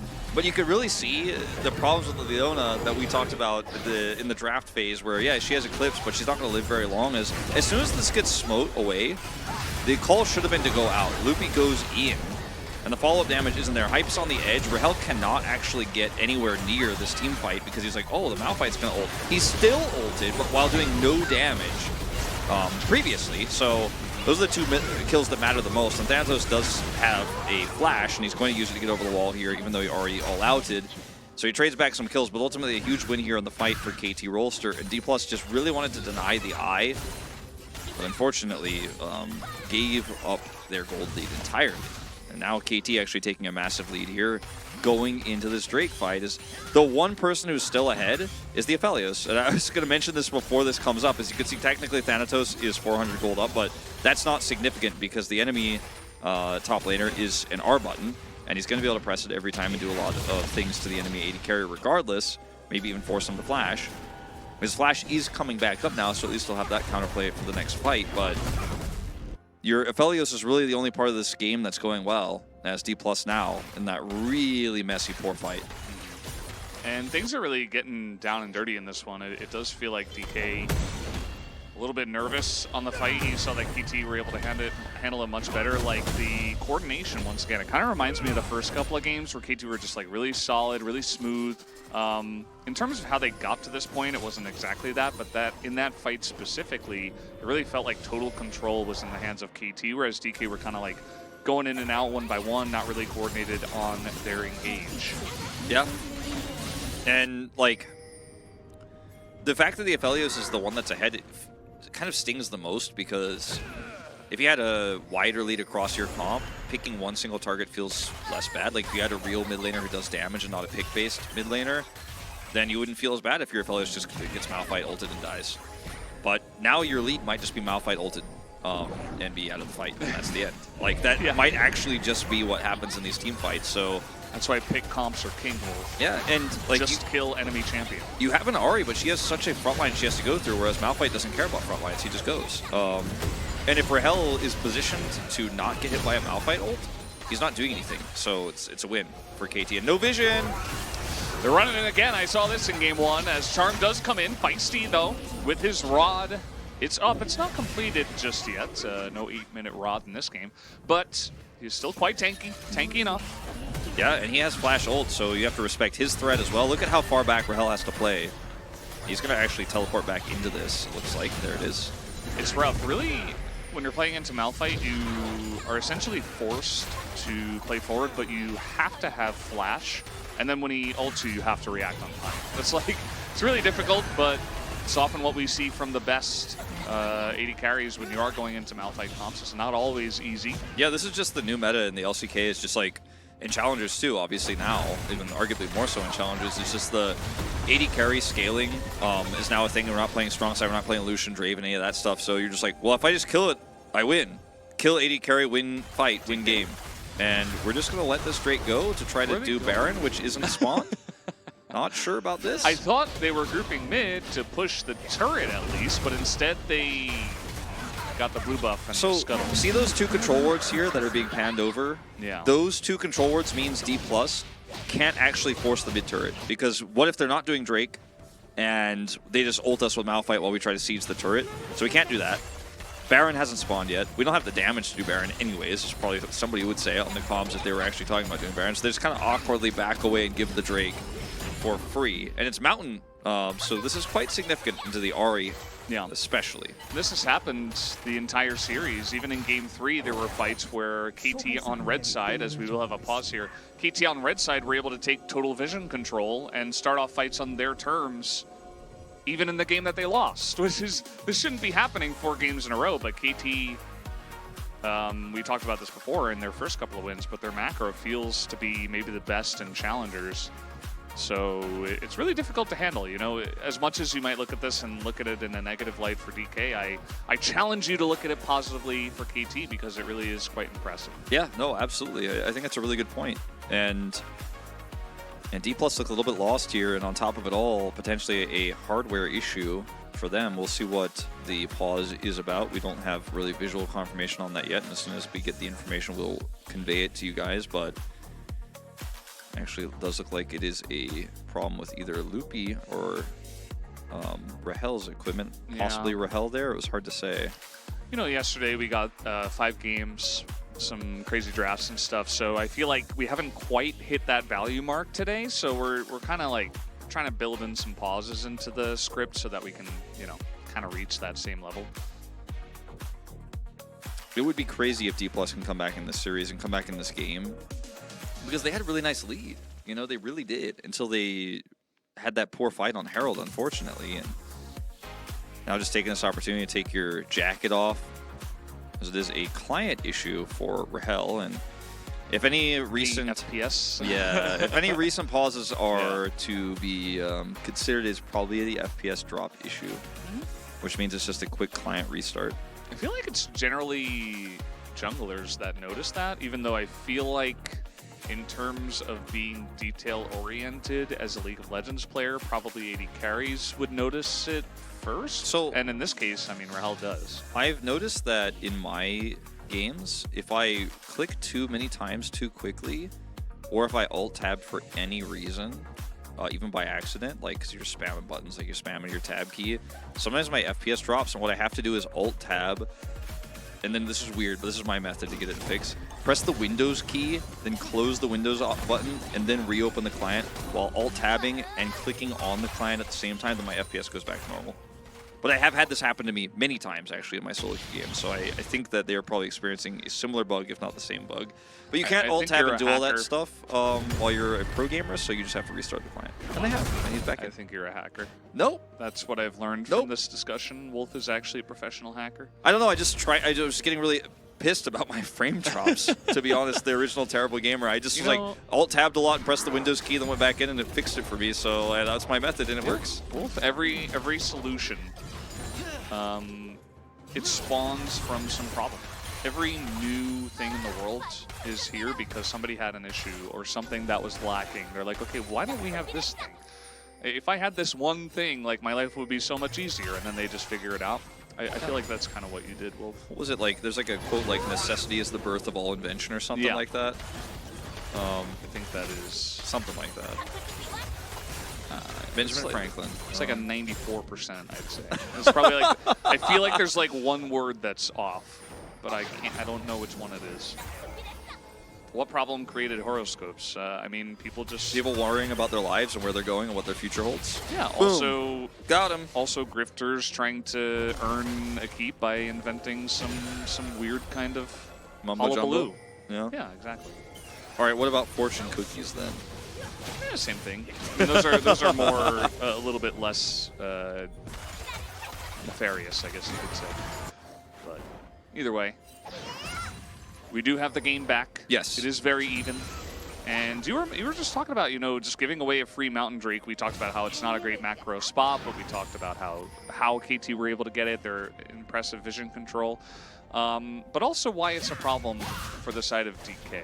Yeah, because the Ahri, dealing with those resistances, and she's already gone for a no damage build, so she's just going for Everfrost Banshee's Veil, which is the build you go for. Thresh. But, you know, I'm just put it out there. Anyway, it's still fine here in terms of what she's trying to do to set up this comp, but that means that Rahel really needs to pop up because he is the damage and the only damage. So if he gets Malphite ulted, it's just not going to work, is it?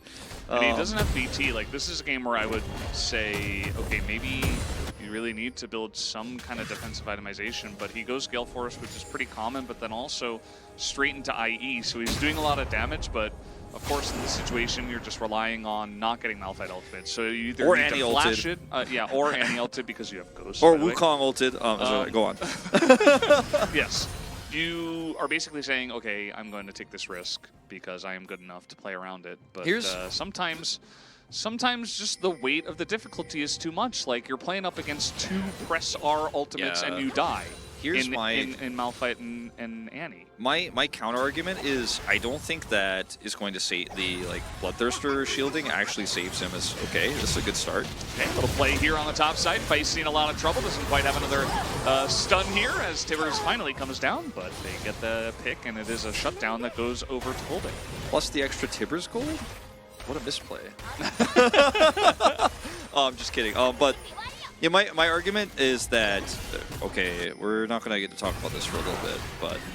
So this is a bit telegraphed. They don't have pull base ult, so, I mean, I guess just trying to get in position to deny some vision here for the Drake. Feisty's going to have a stun, but he won't have Tibbers for the fight, and he won't have Flash. So that's actually huge they pick him right before the streak. It's going to be sole point here for D+. They can push this wave in and this group up. So Feisty can teleport to this mid turret and come over, but like, what will he actually do? I think KT should probably just give this up, or Castle's going to have an amazing ult, right? And follow-up damage has to be there. Yeah, we've seen Castle's had some really nice ults so far. Even as Silas in the last game against Malphite. So my argument for this IE second is that you need to do the damage and you won't survive if you get ulted anyways, so just try to do as much as possible here, and the IE and the shielding and the overheal stuff is usually good against the enemy AD carry, but not against all this engage, so he just has to position perfectly. Basically, the Gale Force will help with that. Yeah. But if he gets hit by anything, I don't think that would have actually saved him. So I guess that's why he does this, but I see your point too. It just feels really bad. Like, the risk is just so high. Yeah. But he has to be better than perfect. The 40% crit on the Infernum ult Gamba. We'll see if it works out. Here's the charm comes in. A really nice solar flare comes in, but it is just stolen away by Helmbach. He's going to get the Drake as now they try to get in onto the Cyclone, and the follow-up Cyclone is so much value as Castle gets his ult flashed here. Rahel is trying to do damage, and he is doing quite a lot. Yeah, he's alive. The most important thing. Hype does go over the wall. The cleanse is there, and Rahel will go down. Not quite enough damage, not quite enough Gamba, as KT will take down the fight and the Drake. Well, this is really looking bad for D+ now, because these resistances continuing to stack up means that even Zeri can push towards this Aphelios and win the fight, especially because he doesn't have that additional healing and shielding from the Bloodthirster. And that's what you normally want this for, is to kill the enemy AD carry, especially when you're playing a scaling game where you're like, oh, it's me versus Zeri, and at the end of the fight it might be just the two of us. But the Zeri has all those extra resistances and the healing, and there's way less threats. As Loopy's trying to set up for a flank here, and it's a really nice idea, but the fight is essentially lost by the fact that this Cyclone gets so high value. Like, Lucid is instantly dead, and then the follow-up ult here into Cyclone, even though Rahel avoids it, it doesn't ultimately matter. Like, Thanatos is pulling the Malphite in, like, trying to help out, trying to peel, and Hype can just chase over the wall. This is the power of Zeri. And Pulve did his best with the charm, but it's not good enough. We got another fight here. Loopy in a precarious situation. He has to flash over the wall just to get away. So let's flash now down on Leona. And double Mountain Drake here for KT is really going to begin to stack, especially for the Malphite. He's unkillable. Like, you can't kill him. There's no LDR yet. Rahel can't do damage to him yet, really, unless he crits like 10 times in a row. Pulve can't. He won't. So he's unkillable, and he can provide a huge front line. And, you know, you were talking about it, Wolf, right? Like, there's just too many ultimates. It's so hard to dodge. We had Atlas at the beginning of the game. He felt like this was the ideal comp for this meta because, you know, you can play perfectly, but how are you going to dodge all of this stuff? Yeah, you're eventually going to get hit. It's so easy for KT. They're playing like, you know, the block game you used to play as a child in kindergarten, where you put the correct blocks into the correct holes. And DK are doing like rocket science right now with Rahel. They're like, okay, we are going to change the universe. Like, the difference in difficulty is so massive. It's so high. They press Nautilus ultimate onto Rahel. That's what they do. Yeah. They press Malphite. They press Tibbers. That's it. Rahel is like, I'm going to change the world. But if he's back in the back line and doesn't get hit, they could just kill the front line and win the game. I don't think that's. Now he doesn't have flash. It's okay. Let's see how this fight goes. Loopy in a rough spot here as he does get another solar flare now, but he doesn't have flash this time as Once again, Thanatos now, he's trying to get in the front line here with Luton, but he's also going to get picked off. And That's Baron. Unfortunately, they just don't have a way into this fight. You watch Rahel in these fights, he's just walking away, and somebody's going to get left behind. Somebody's going to get engaged on. And they don't even need the Malphite ultimate to do it. They can just use the Wukong to set up the kill on the Loopy, and now you have no support, you can't fight. Thanatos is then the second to be caught. As Luz is just trying to find a way into steal, but he's completely zoned out. Pulbe has Smite. They do not know he's here. This could be a miraculous steal. But he has no vision either. Yeah, he's we're back in Gamba phase here, I suppose. Okay, they've kind of pulled off of this. Feisty is tanking it though. He's keeping it leashed as in he goes, and unfortunately the timing is not there for Pulbe. Nice try. Good ult from Rahel. Fernum is great, but yeah, just no vision. Very difficult once again, and that will be the Baron over the side of KT. If they had vision, I don't think KT stay. They probably just leave. But they had a control ward in the pit. They just know that D+ don't know. So you watch these moments and you're like, look at Loopy try to peel away. Rahel just can't be anywhere near this front line, so he can't actually damage anyone. Ahri doesn't do damage because she's Banshee Veil ever crossed. She's a secondary support for Rahel. That's what she's actually, that's functionally what she's doing this game. And eventually you're going to end up getting caught. Like eventually they're going to catch the support line, or whoever's the slowest at the front.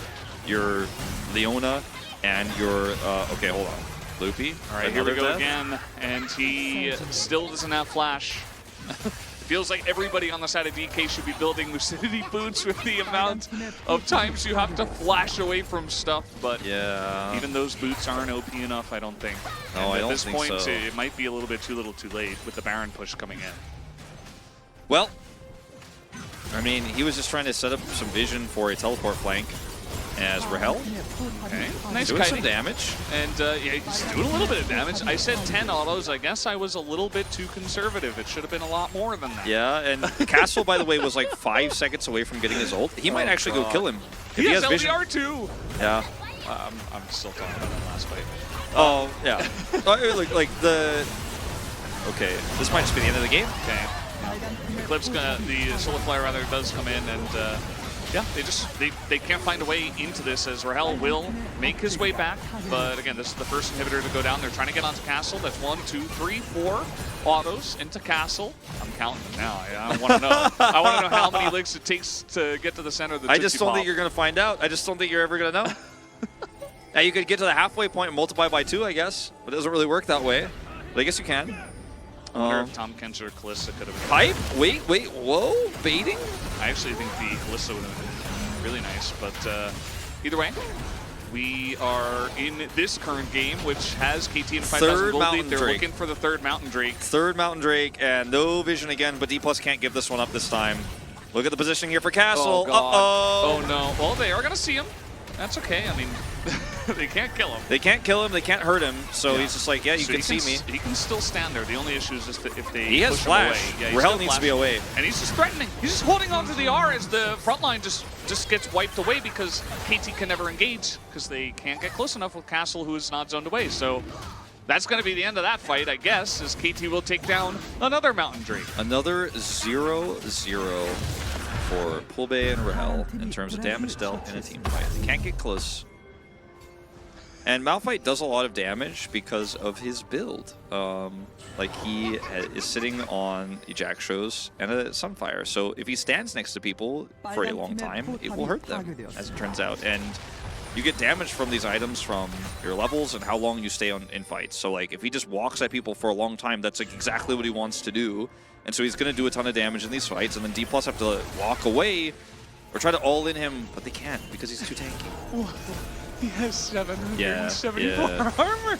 He also has 124 magic resist from the Sunfire and the Mountain Drakes that he stacked. Still no Void Staff for Pulbe. I mean, he just can't afford it. Like he's trying to not attack the Malphite. He's like, I don't care how tanky he is. I want to kill Zeri, and that's my only job. And I think it's totally fine. It's probably a good call because even if you do have Void Staff, you're still not killing the Malphite. So just ignore him. They're like, pretend the rock is not here. And the Death Cap is going to be useful in a lot of ways. If maybe they get to a game state where he could split push, it's going to be really nice there too. All right, look at this. They're looking for Hype. There comes the kick and the flash. As Hype is in a really rough spot. Down he goes. They take down the Zeri. And do they have the angle now as Rahel has some space. In goes Pulbe. Castle's coming. Castle's coming. Done, and here is Castle. He gets into that back line, and nobody can stop him as Malphite is going 1v3. As everybody, including Tibbers, is even trying to get into that fight, and now they peel back the back line. Thanatos is left alone once again, and even without the Zeri, KT are winning the fight. Big Rock comes in. Big Rock knocks up Big Rock on the chase, okay? So Big Rock, he's going to steal some movement speed. He's going in. And he decides, okay, I'm not going to actually be able to kill any of the three of them. They will out-kite me. So he decides not to actually force any further. But this is a really nice engage from Lucid. You don't get a better one. Into the kick. Yeah, you're never going to get a better one than this. The follow-up from Pulbe is good. But then it's just straight up a Wukong Cyclone engage. He has stopwatch, so they can't kill him, so it persists. And then Tibbers damage, the and Cyclone damage. Everybody's super low. I mean, look at him chase. He actually chases so incredibly well. And then he's like, all right, well, I'm not going to int. Let's just go kill the enemy tank. He's like, I could chase and maybe they'll kill me and Valdez will find out. But I decided not to. Well, he was like, if I chase maybe Valdez will find out the secret answer of how many autos does it take. And I just don't want him to know. I really want to know. We're at 789 as 89% of attack damage is being prevented. Yes. 89%. Yep. Now, it's been a while since I've looked at Malphite stuff, but I believe that he gets the extra armor while he has his little shield on. Yeah. I'd be curious to know the number without it. I'd be curious to know the number with it, with 3 Mountain Drakes and with Jack shows. Yes, also curious about that one. Yeah. Can we reach 1K? I will imagine that yes. Jack shows is not even activated. Yes, you guys are both on the same page here. As yeah, you're not dealing damage to him. You are tickling him. Dude, and he's not even ticklish! He is a rock! He can't be ticklish! It's impossible! Physically. Okay, well, I mean, they're eventually getting through his health bar. He doesn't have flash. No, they're not. I mean, no, yeah. Kind of, like, he's not here anymore. Okay. Now, Rahel actually has some space. He's going to have to teleport back in. 641 without shield and with Jack shows. He also has Void Staff now, Pulbe does, so, like... I thought you meant Malphite. I'm like, what? No, not quite. He got a Negatron cloak because he's a little bit concerned. Should've gone Deathcap next. This is the best fight. Now. This is the best fight D+ could hope for. This is actually straight up the best one. Rahel's got flash. There is an angle here where DK win this fight. Let's see it. As okay, Loopy on the flank. The pull comes in. Rahel is still safe as the ult just whiffs entirely. No Moonlight Vigil at all. Castle still full health. And Rahel, red-white. He's looking to fight, but Hype is still full health too, and Pulbe is just not here. He's too low. I mean, they should just be able to get the smite off here. D+ so desperate now. Lucid can go in. Oh, they're just gonna pull the trigger here onto Rahel as Castle is just tanking him up, and that one is stolen actually by Lucid as he will get the Baron. Thanatos is desperately trying to take down Hype, but he will not be able to.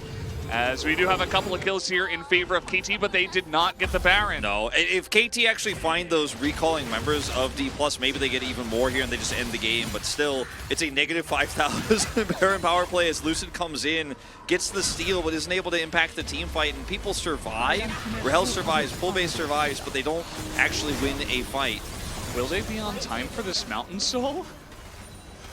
We got 25 seconds. No, they're just going to get Mountain Soul. This is, I mean, the numbers are going up on this Malphite. The numbers are going up. It's oh, going man. up. The dopamine is going to be huge. The dopamine is going to be huge. Dopamine? It's a dopamine meme. It's a dopamine. I love it. And it's going to be big. It's going to be all through the chat. The numbers are going to go high. How high? Click on him. Click on him. 844. Yes. We did it. Plus 200 magic resist, and he hasn't even finished his Force of Nature. All right.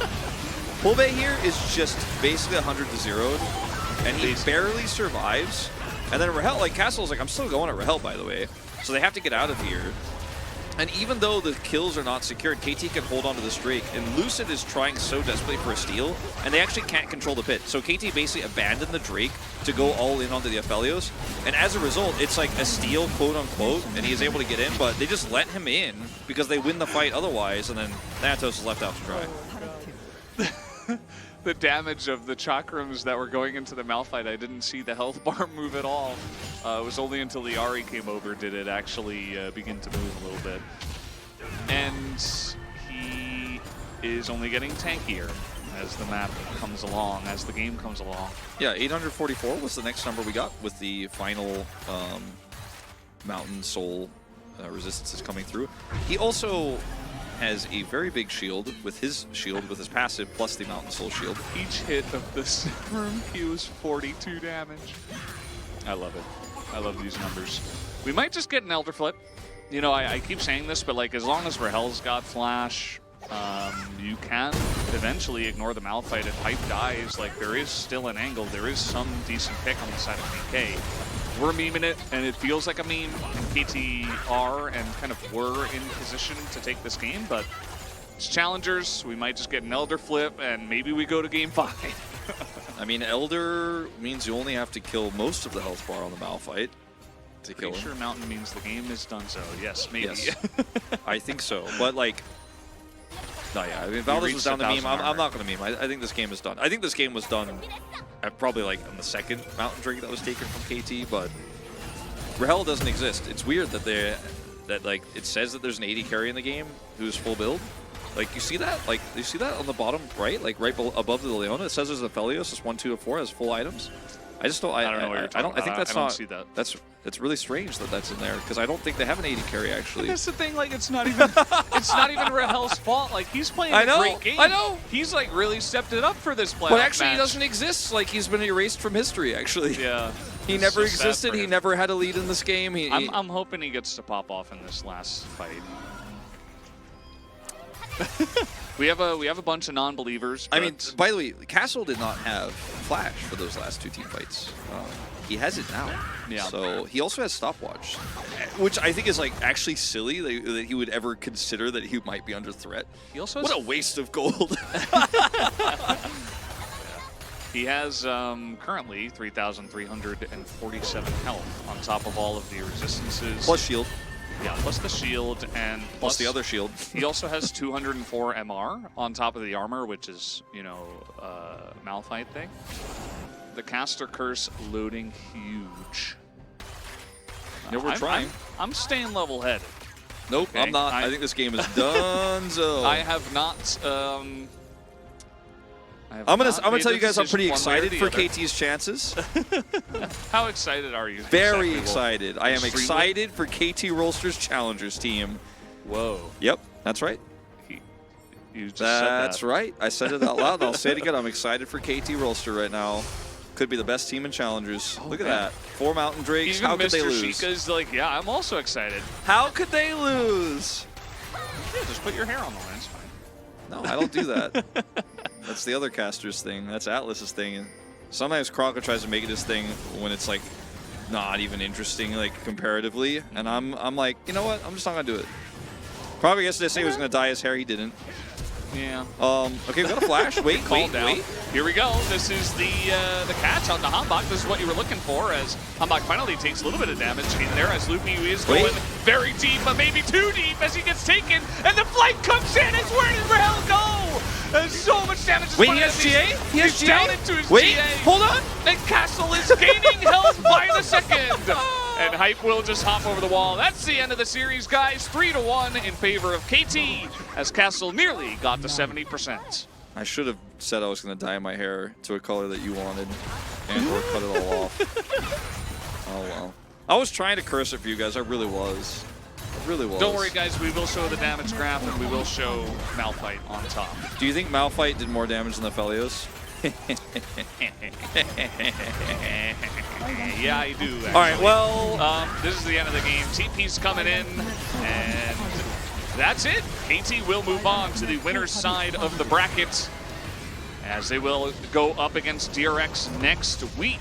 A very well-deserved 3-1 victory tonight. Yeah, a lot of excited KT... a lot of enthusiastic KT fans in the crowd there at the top of the arena and those upper chairs as they will take the win. And they had some really great execution as... Let's watch this again. Yeah. Rahel is like, I'm going in. I would like to be close to them to hurt them. I'm a low-range 80 carry. I'm a low-range 80 carry. Nautilus ultimate, Malphite ultimate. I would like to be within range of the enemy team to hurt them. Yeah. The issue is That's the comms. I leaked it. you were never going to be. Even It's if like- KT were down like 5,000 gold, I don't think it would have mattered. He survives and Hype is like, He's still not dead yet, and Castle's on him, and he like starts autoing. He's like, I'm autoing, and then Hype just like goes over the wall and obliterates him. So Malphite did third on his team. He also did less than both of the carries on the other side. Nah, he did effective damage though, Valdez.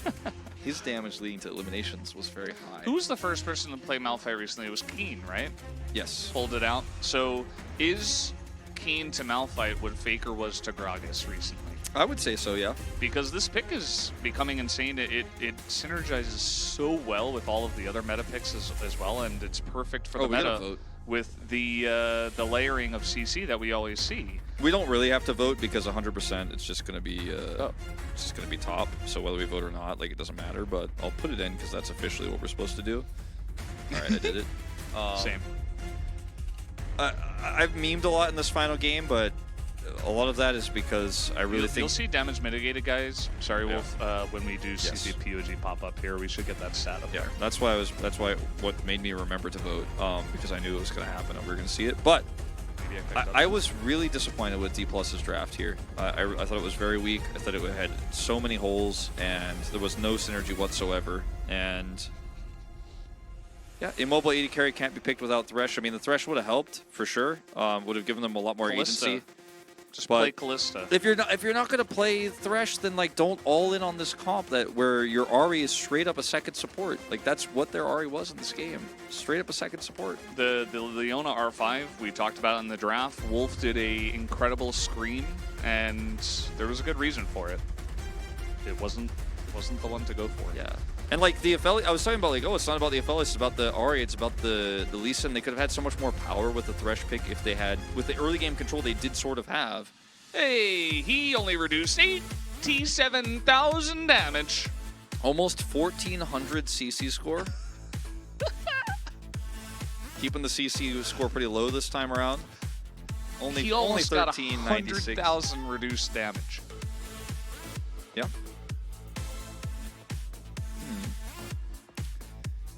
He was a big rock. Seems good, yeah. Again, they should have picked Paper, which in this case was Callista, and then you don't have to deal with it. Or Tom Kench, but Tom Kench gets CC'd and you can't devour. You know, his name is right? Castle.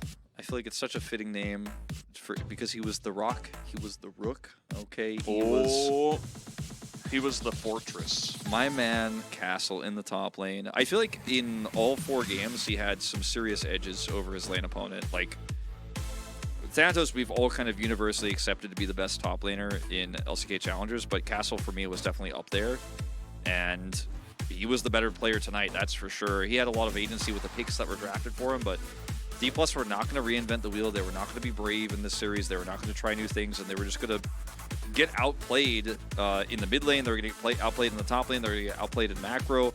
And the only game that D+ won was the game that KT kind of threw, basically, and where they were just constantly taking bad fights. So I felt like in no way, shape, or form was D+ the stronger team tonight. And now they're going to go up against T1.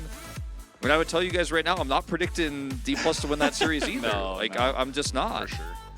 It feels like a huge fall from grace, which in the first 2 weeks, 3 weeks, we were like, okay, this is the best team in Challengers. Then like weeks 4, 5, and 6, we were like, they're probably still the best. They're slumping a little bit. And then at the end, we were like, okay, they're top 3? Now I'm like, okay, they're not even top 3. Like, it was such a huge drop from D+ this season. It's crazy. And it's been going on for a while, right? I think we started talking about this at like the beginning of round 2, even, where we're like, ooh, this is weird. How are they losing this game? Like, even the one that we cast where Pull Bay was flanking forever against Live Sandbox, right? And they lost the 2-1. That almost felt like the beginning, but also part of the beginning because it was kind of a whole arc there. And it's rough. I mean, they make it into the double elimination, so they give themselves a second chance at least. They do get to go up against T1, but if you guys watch both series, as Wolf was saying, I think T1 on paper should definitely be the favorites going into that matchup. Again, it's challengers, so maybe DK just 3-0 them, but you never know. The memes can only bring it so far. Yeah. Who do you think, DRX or KT? That's a tough one. I think I'm going to predict KT, to be honest. Yeah, you and I are kind of on the KT hype train. I think I'm going to predict like KT 3-1 and a T1 3-1. That's what I'm thinking right now. So just wait till my official predictions come out, and they'll be like, "But Wolf said that one time, and then he did this later when it was official." I'm saying I'm thinking that I'm gonna do 3-1 for KT. Would you say that you're T1. excited for KT? Yeah. Yep. Yes. Indeed. Yeah. Okay. I am saying that I am excited for KT Roster. Yep. All right. Now Because I don't believe in the curse. Okay, I know people hate it when I say it, but I don't actually believe. I think it's a strong team. I think they have better macro. I think their drafting is better. Yundo also said it. Yeah, see? Good job, Yundo. He accidentally put a question mark at the end, but he meant to say excited exclamation mark. Say excited. Yes. You think we'll see more Pantheon? I don't think so. No. It's kind of fallen really flat when it showed, and a lot of times, as we have seen, Poor Gen.G. there's an interesting thing that happens in Pro League of Legends in Korea in particular, where it's like, this guy is a really strong player, Faker, in this example. He played Gragas. It looked amazing. Gragas is now the thing. And everybody played, and they're like, oh, it really is really good. Okay. Pantheon, top person plays it, falls flat on its face. Pantheon is canceled. Nobody's going to play that ever. You might see it get tried like one more time, but they'll, for some reason, either through mental or through just, I don't know, the champ is actually not good, they'll just lose it, and then you'll never see it again. Malphite comes out. It looks really good the first game that Keen plays it. We see it all over the place. We see more games like this where it's like, oh, you actually just can't deal with this unless you draft Callista. I mean, and yeah. Yeah, there are answers, but it does show that metas are somewhat defined by like, oh, really top player played this champion. It looks really good, so now everybody plays it, or it gets banned permanently. KT have just been so good across every meta. That's the thing. Like, yeah, T1's kind of peaking at the end. DRX peaking at the end in terms of round 2 performance, right? And struggled against T1 yesterday, but ultimately were able to use their experience to win the series.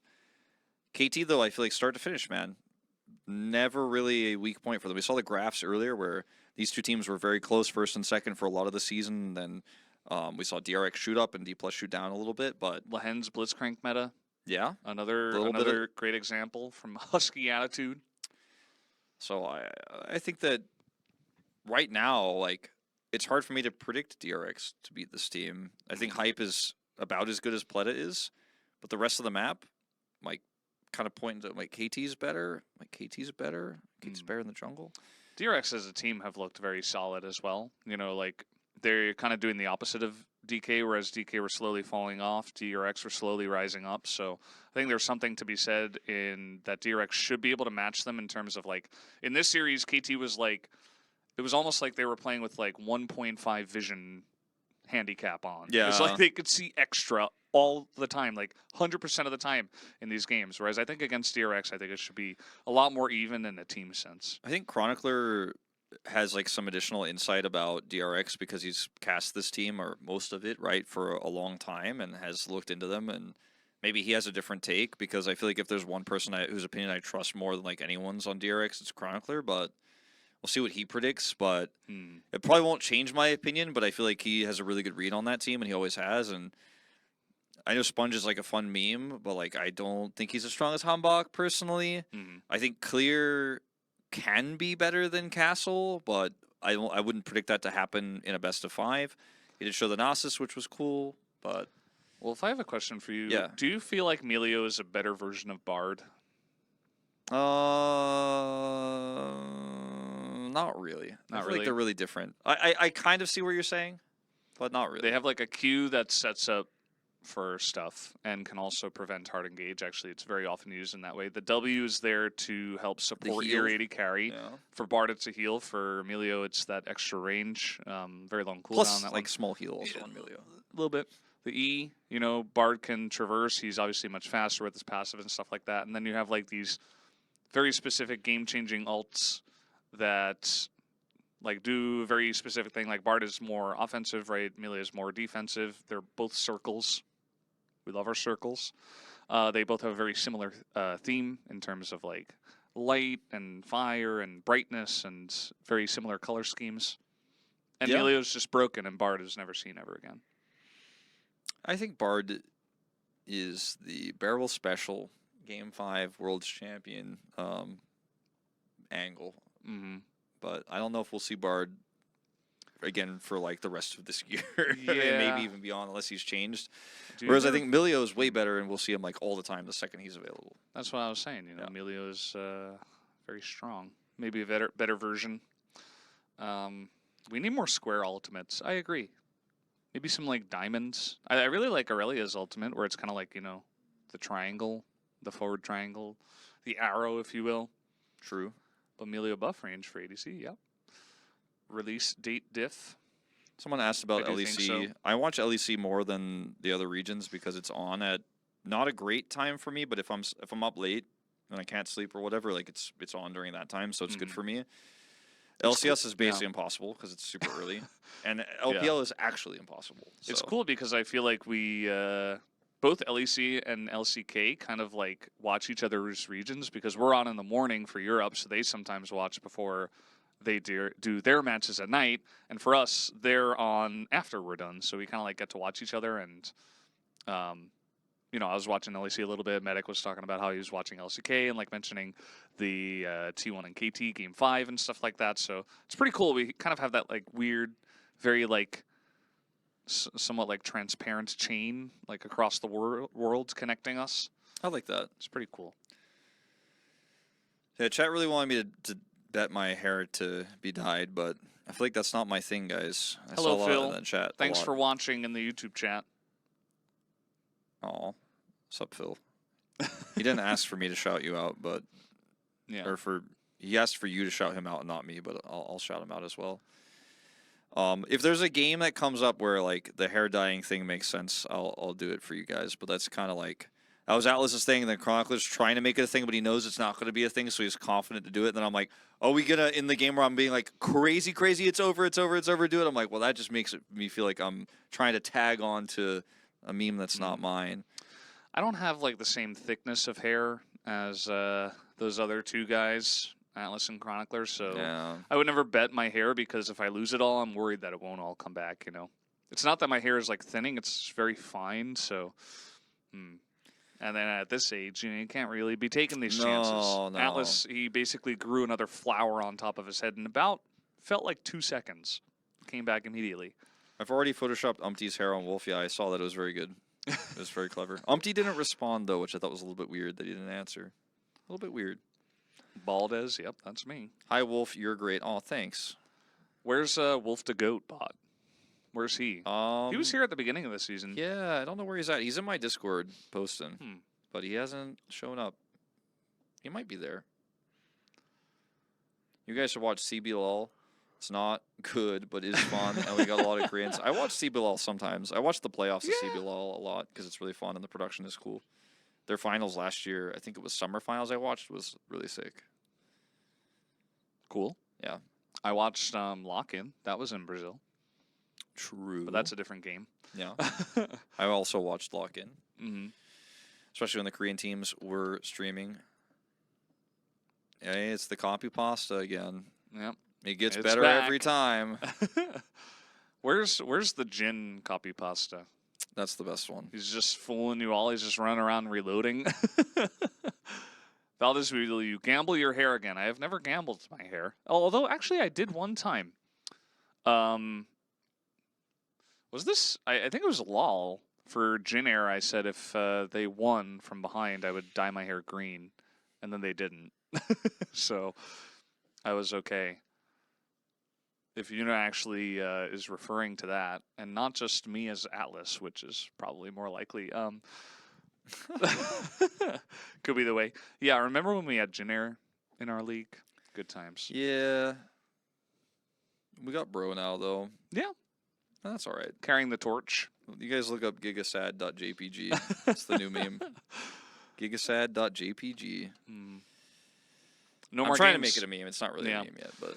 We, BBQ Olivers. BBQ Olivers. I remember Gathering Storm. Good times. You know, 70, 74-minute games, 94-minute games. Teddy Nexus Turret, Sag Plane games. Yeah, the Elder Drake. And then Griffin. Kind of a buzzkill, isn't it? Came onto the scene, and they're like, we're actually the best team in the world. And then they broke up. What about... Does anybody miss Kongdu Monster? Come on. Yeah. Najin? Any Najin fans? Any CJ enjoyers? Any Spenu Sonic Boom enjoyers? No. Certainly not. Any Okay. LGIM enjoyers? Thank you for casting the games from BBB. I think you added too many B's. No, I don't think so. BBB. It's 3, 2, 3. Yeah. No, you did one less. Maybe it's a Bobo I think it enjoyer. is. I think it is. Yeah. Saying it out loud, I'm like, wait a minute. As I was doing it, I'm like, it actually is the same amount. Big fan of the anime for sure. Mid King Lava. Where is Lava? Lava's He's playing. in CBLOL, isn't he? Or is he in Turkey? He's either in CBLOL or TCL. I think it's South America somewhere. Coup Tigers feels bad, man. GE Tigers feels bad, man. Rocks Tigers feels bad, man. Yeah. Team Dark feels bad. Oh, no, we can't talk about that one. I remember that Kong the Monster fan who was on every KDM game and was very loud. Yeah, he was great. He's probably still around somewhere. KT versus DK, 3-1. Here in round 2, match 2. KT moved to the upper bracket against DRX. DK moved down to lower bracket against T1. Whoever loses that match is out. Whoever wins that match faces the loser of the top one there, DRX and KT. And that will be the loser final and then the winner final. So AKA the final, the spring final of 2023. Yes. Is So after that. do you share my opinion? You don't have to officially predict this. You can change your mind, of course. But right now, would you go with KT and T1? Yes. So we're either going to have a I'm say KT. KT 3-2, and then probably T1 3-0. Like, imagine if KT wins, they go to the finals, right? And then if you have a... Yes, the final will be broadcasted. So will the loser final right before it, the day before, Thursday, Friday. So if KT go to the final and then DRX and T1 match up against each other again, assuming those predictions go through, like maybe T1 doesn't choke away their lead, and then it's a T1 KT finals. I could see it, or it's a rematch of this matchup here. So I think it's going to be interesting. I think the rest of our playoffs are going to be really cool. I'm looking forward to it. Yeah, absolutely. Gauntlet4 from YouTube chat says KT might just have to beat DRX twice. Yeah, that's what I'm saying. DRX Like, beat T1 twice. Yeah. Pretty high chance of that happening. So. Is Heartsteel Santa viable? Please, no. No. No. Bad denunciator. No, don't do it. Don't play it. Have you noticed it stopped being played in challengers after the regular season was over? Gone. Might have been some happy gaming Mm-hmm. or some no implications Why games. isn't there a team named Happy Gaming? There probably is, like I in don't some think there amateur is. league, maybe. Never heard of it. I don't think there's a Happy Gaming out there. Smiley face logo, like the Imagine, Walmart logo. imagine like all of us retire as casters in like 20 years. I'm being very generous here. And we make a pro team and we call it Happy Gaming. And we're just like the staff of the team. bunch like of keep the team together. 50-year-old casters running around. Well, yeah, I'm saying after we're done casting, Yeah, move on, make a team, Happy Gaming. become the best players in the world. Really push the age doesn't matter in gaming. Well, we don't have to play on the team. We can just own the team. Oh, I thought you meant actually like the casters played on the team. Chronicler will be the coach. Wolf is going to be the scout, obviously. all right. And Atlas and I will play board games. No, you guys can be PR. It's fine.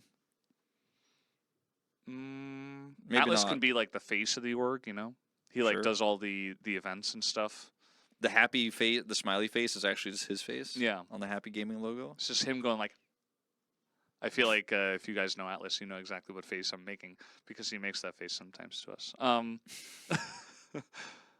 And I feel like I would be like the tech guy or something. I don't know. Maybe I run the website. Could see it. Well, I'm like the guy guys, that introduces Atlas on the stage. Like, please welcome the CEO, I didn't- Atlas yeah, Anderson. I didn't mention it yet, but I did mention it. Valdez. I am two correct predictions exactly in a row. 3-1. I voted for KT. I voted for 3-2 DRX. You remember me last week? I was 2 in a row, and now it's you 2 in a row. Who's I got gonna both get of 2 these in a row wrong, next but- time? It's definitely Chronicler next. I'm watching his Yeah. predictions. So both of us got 2 in a row right.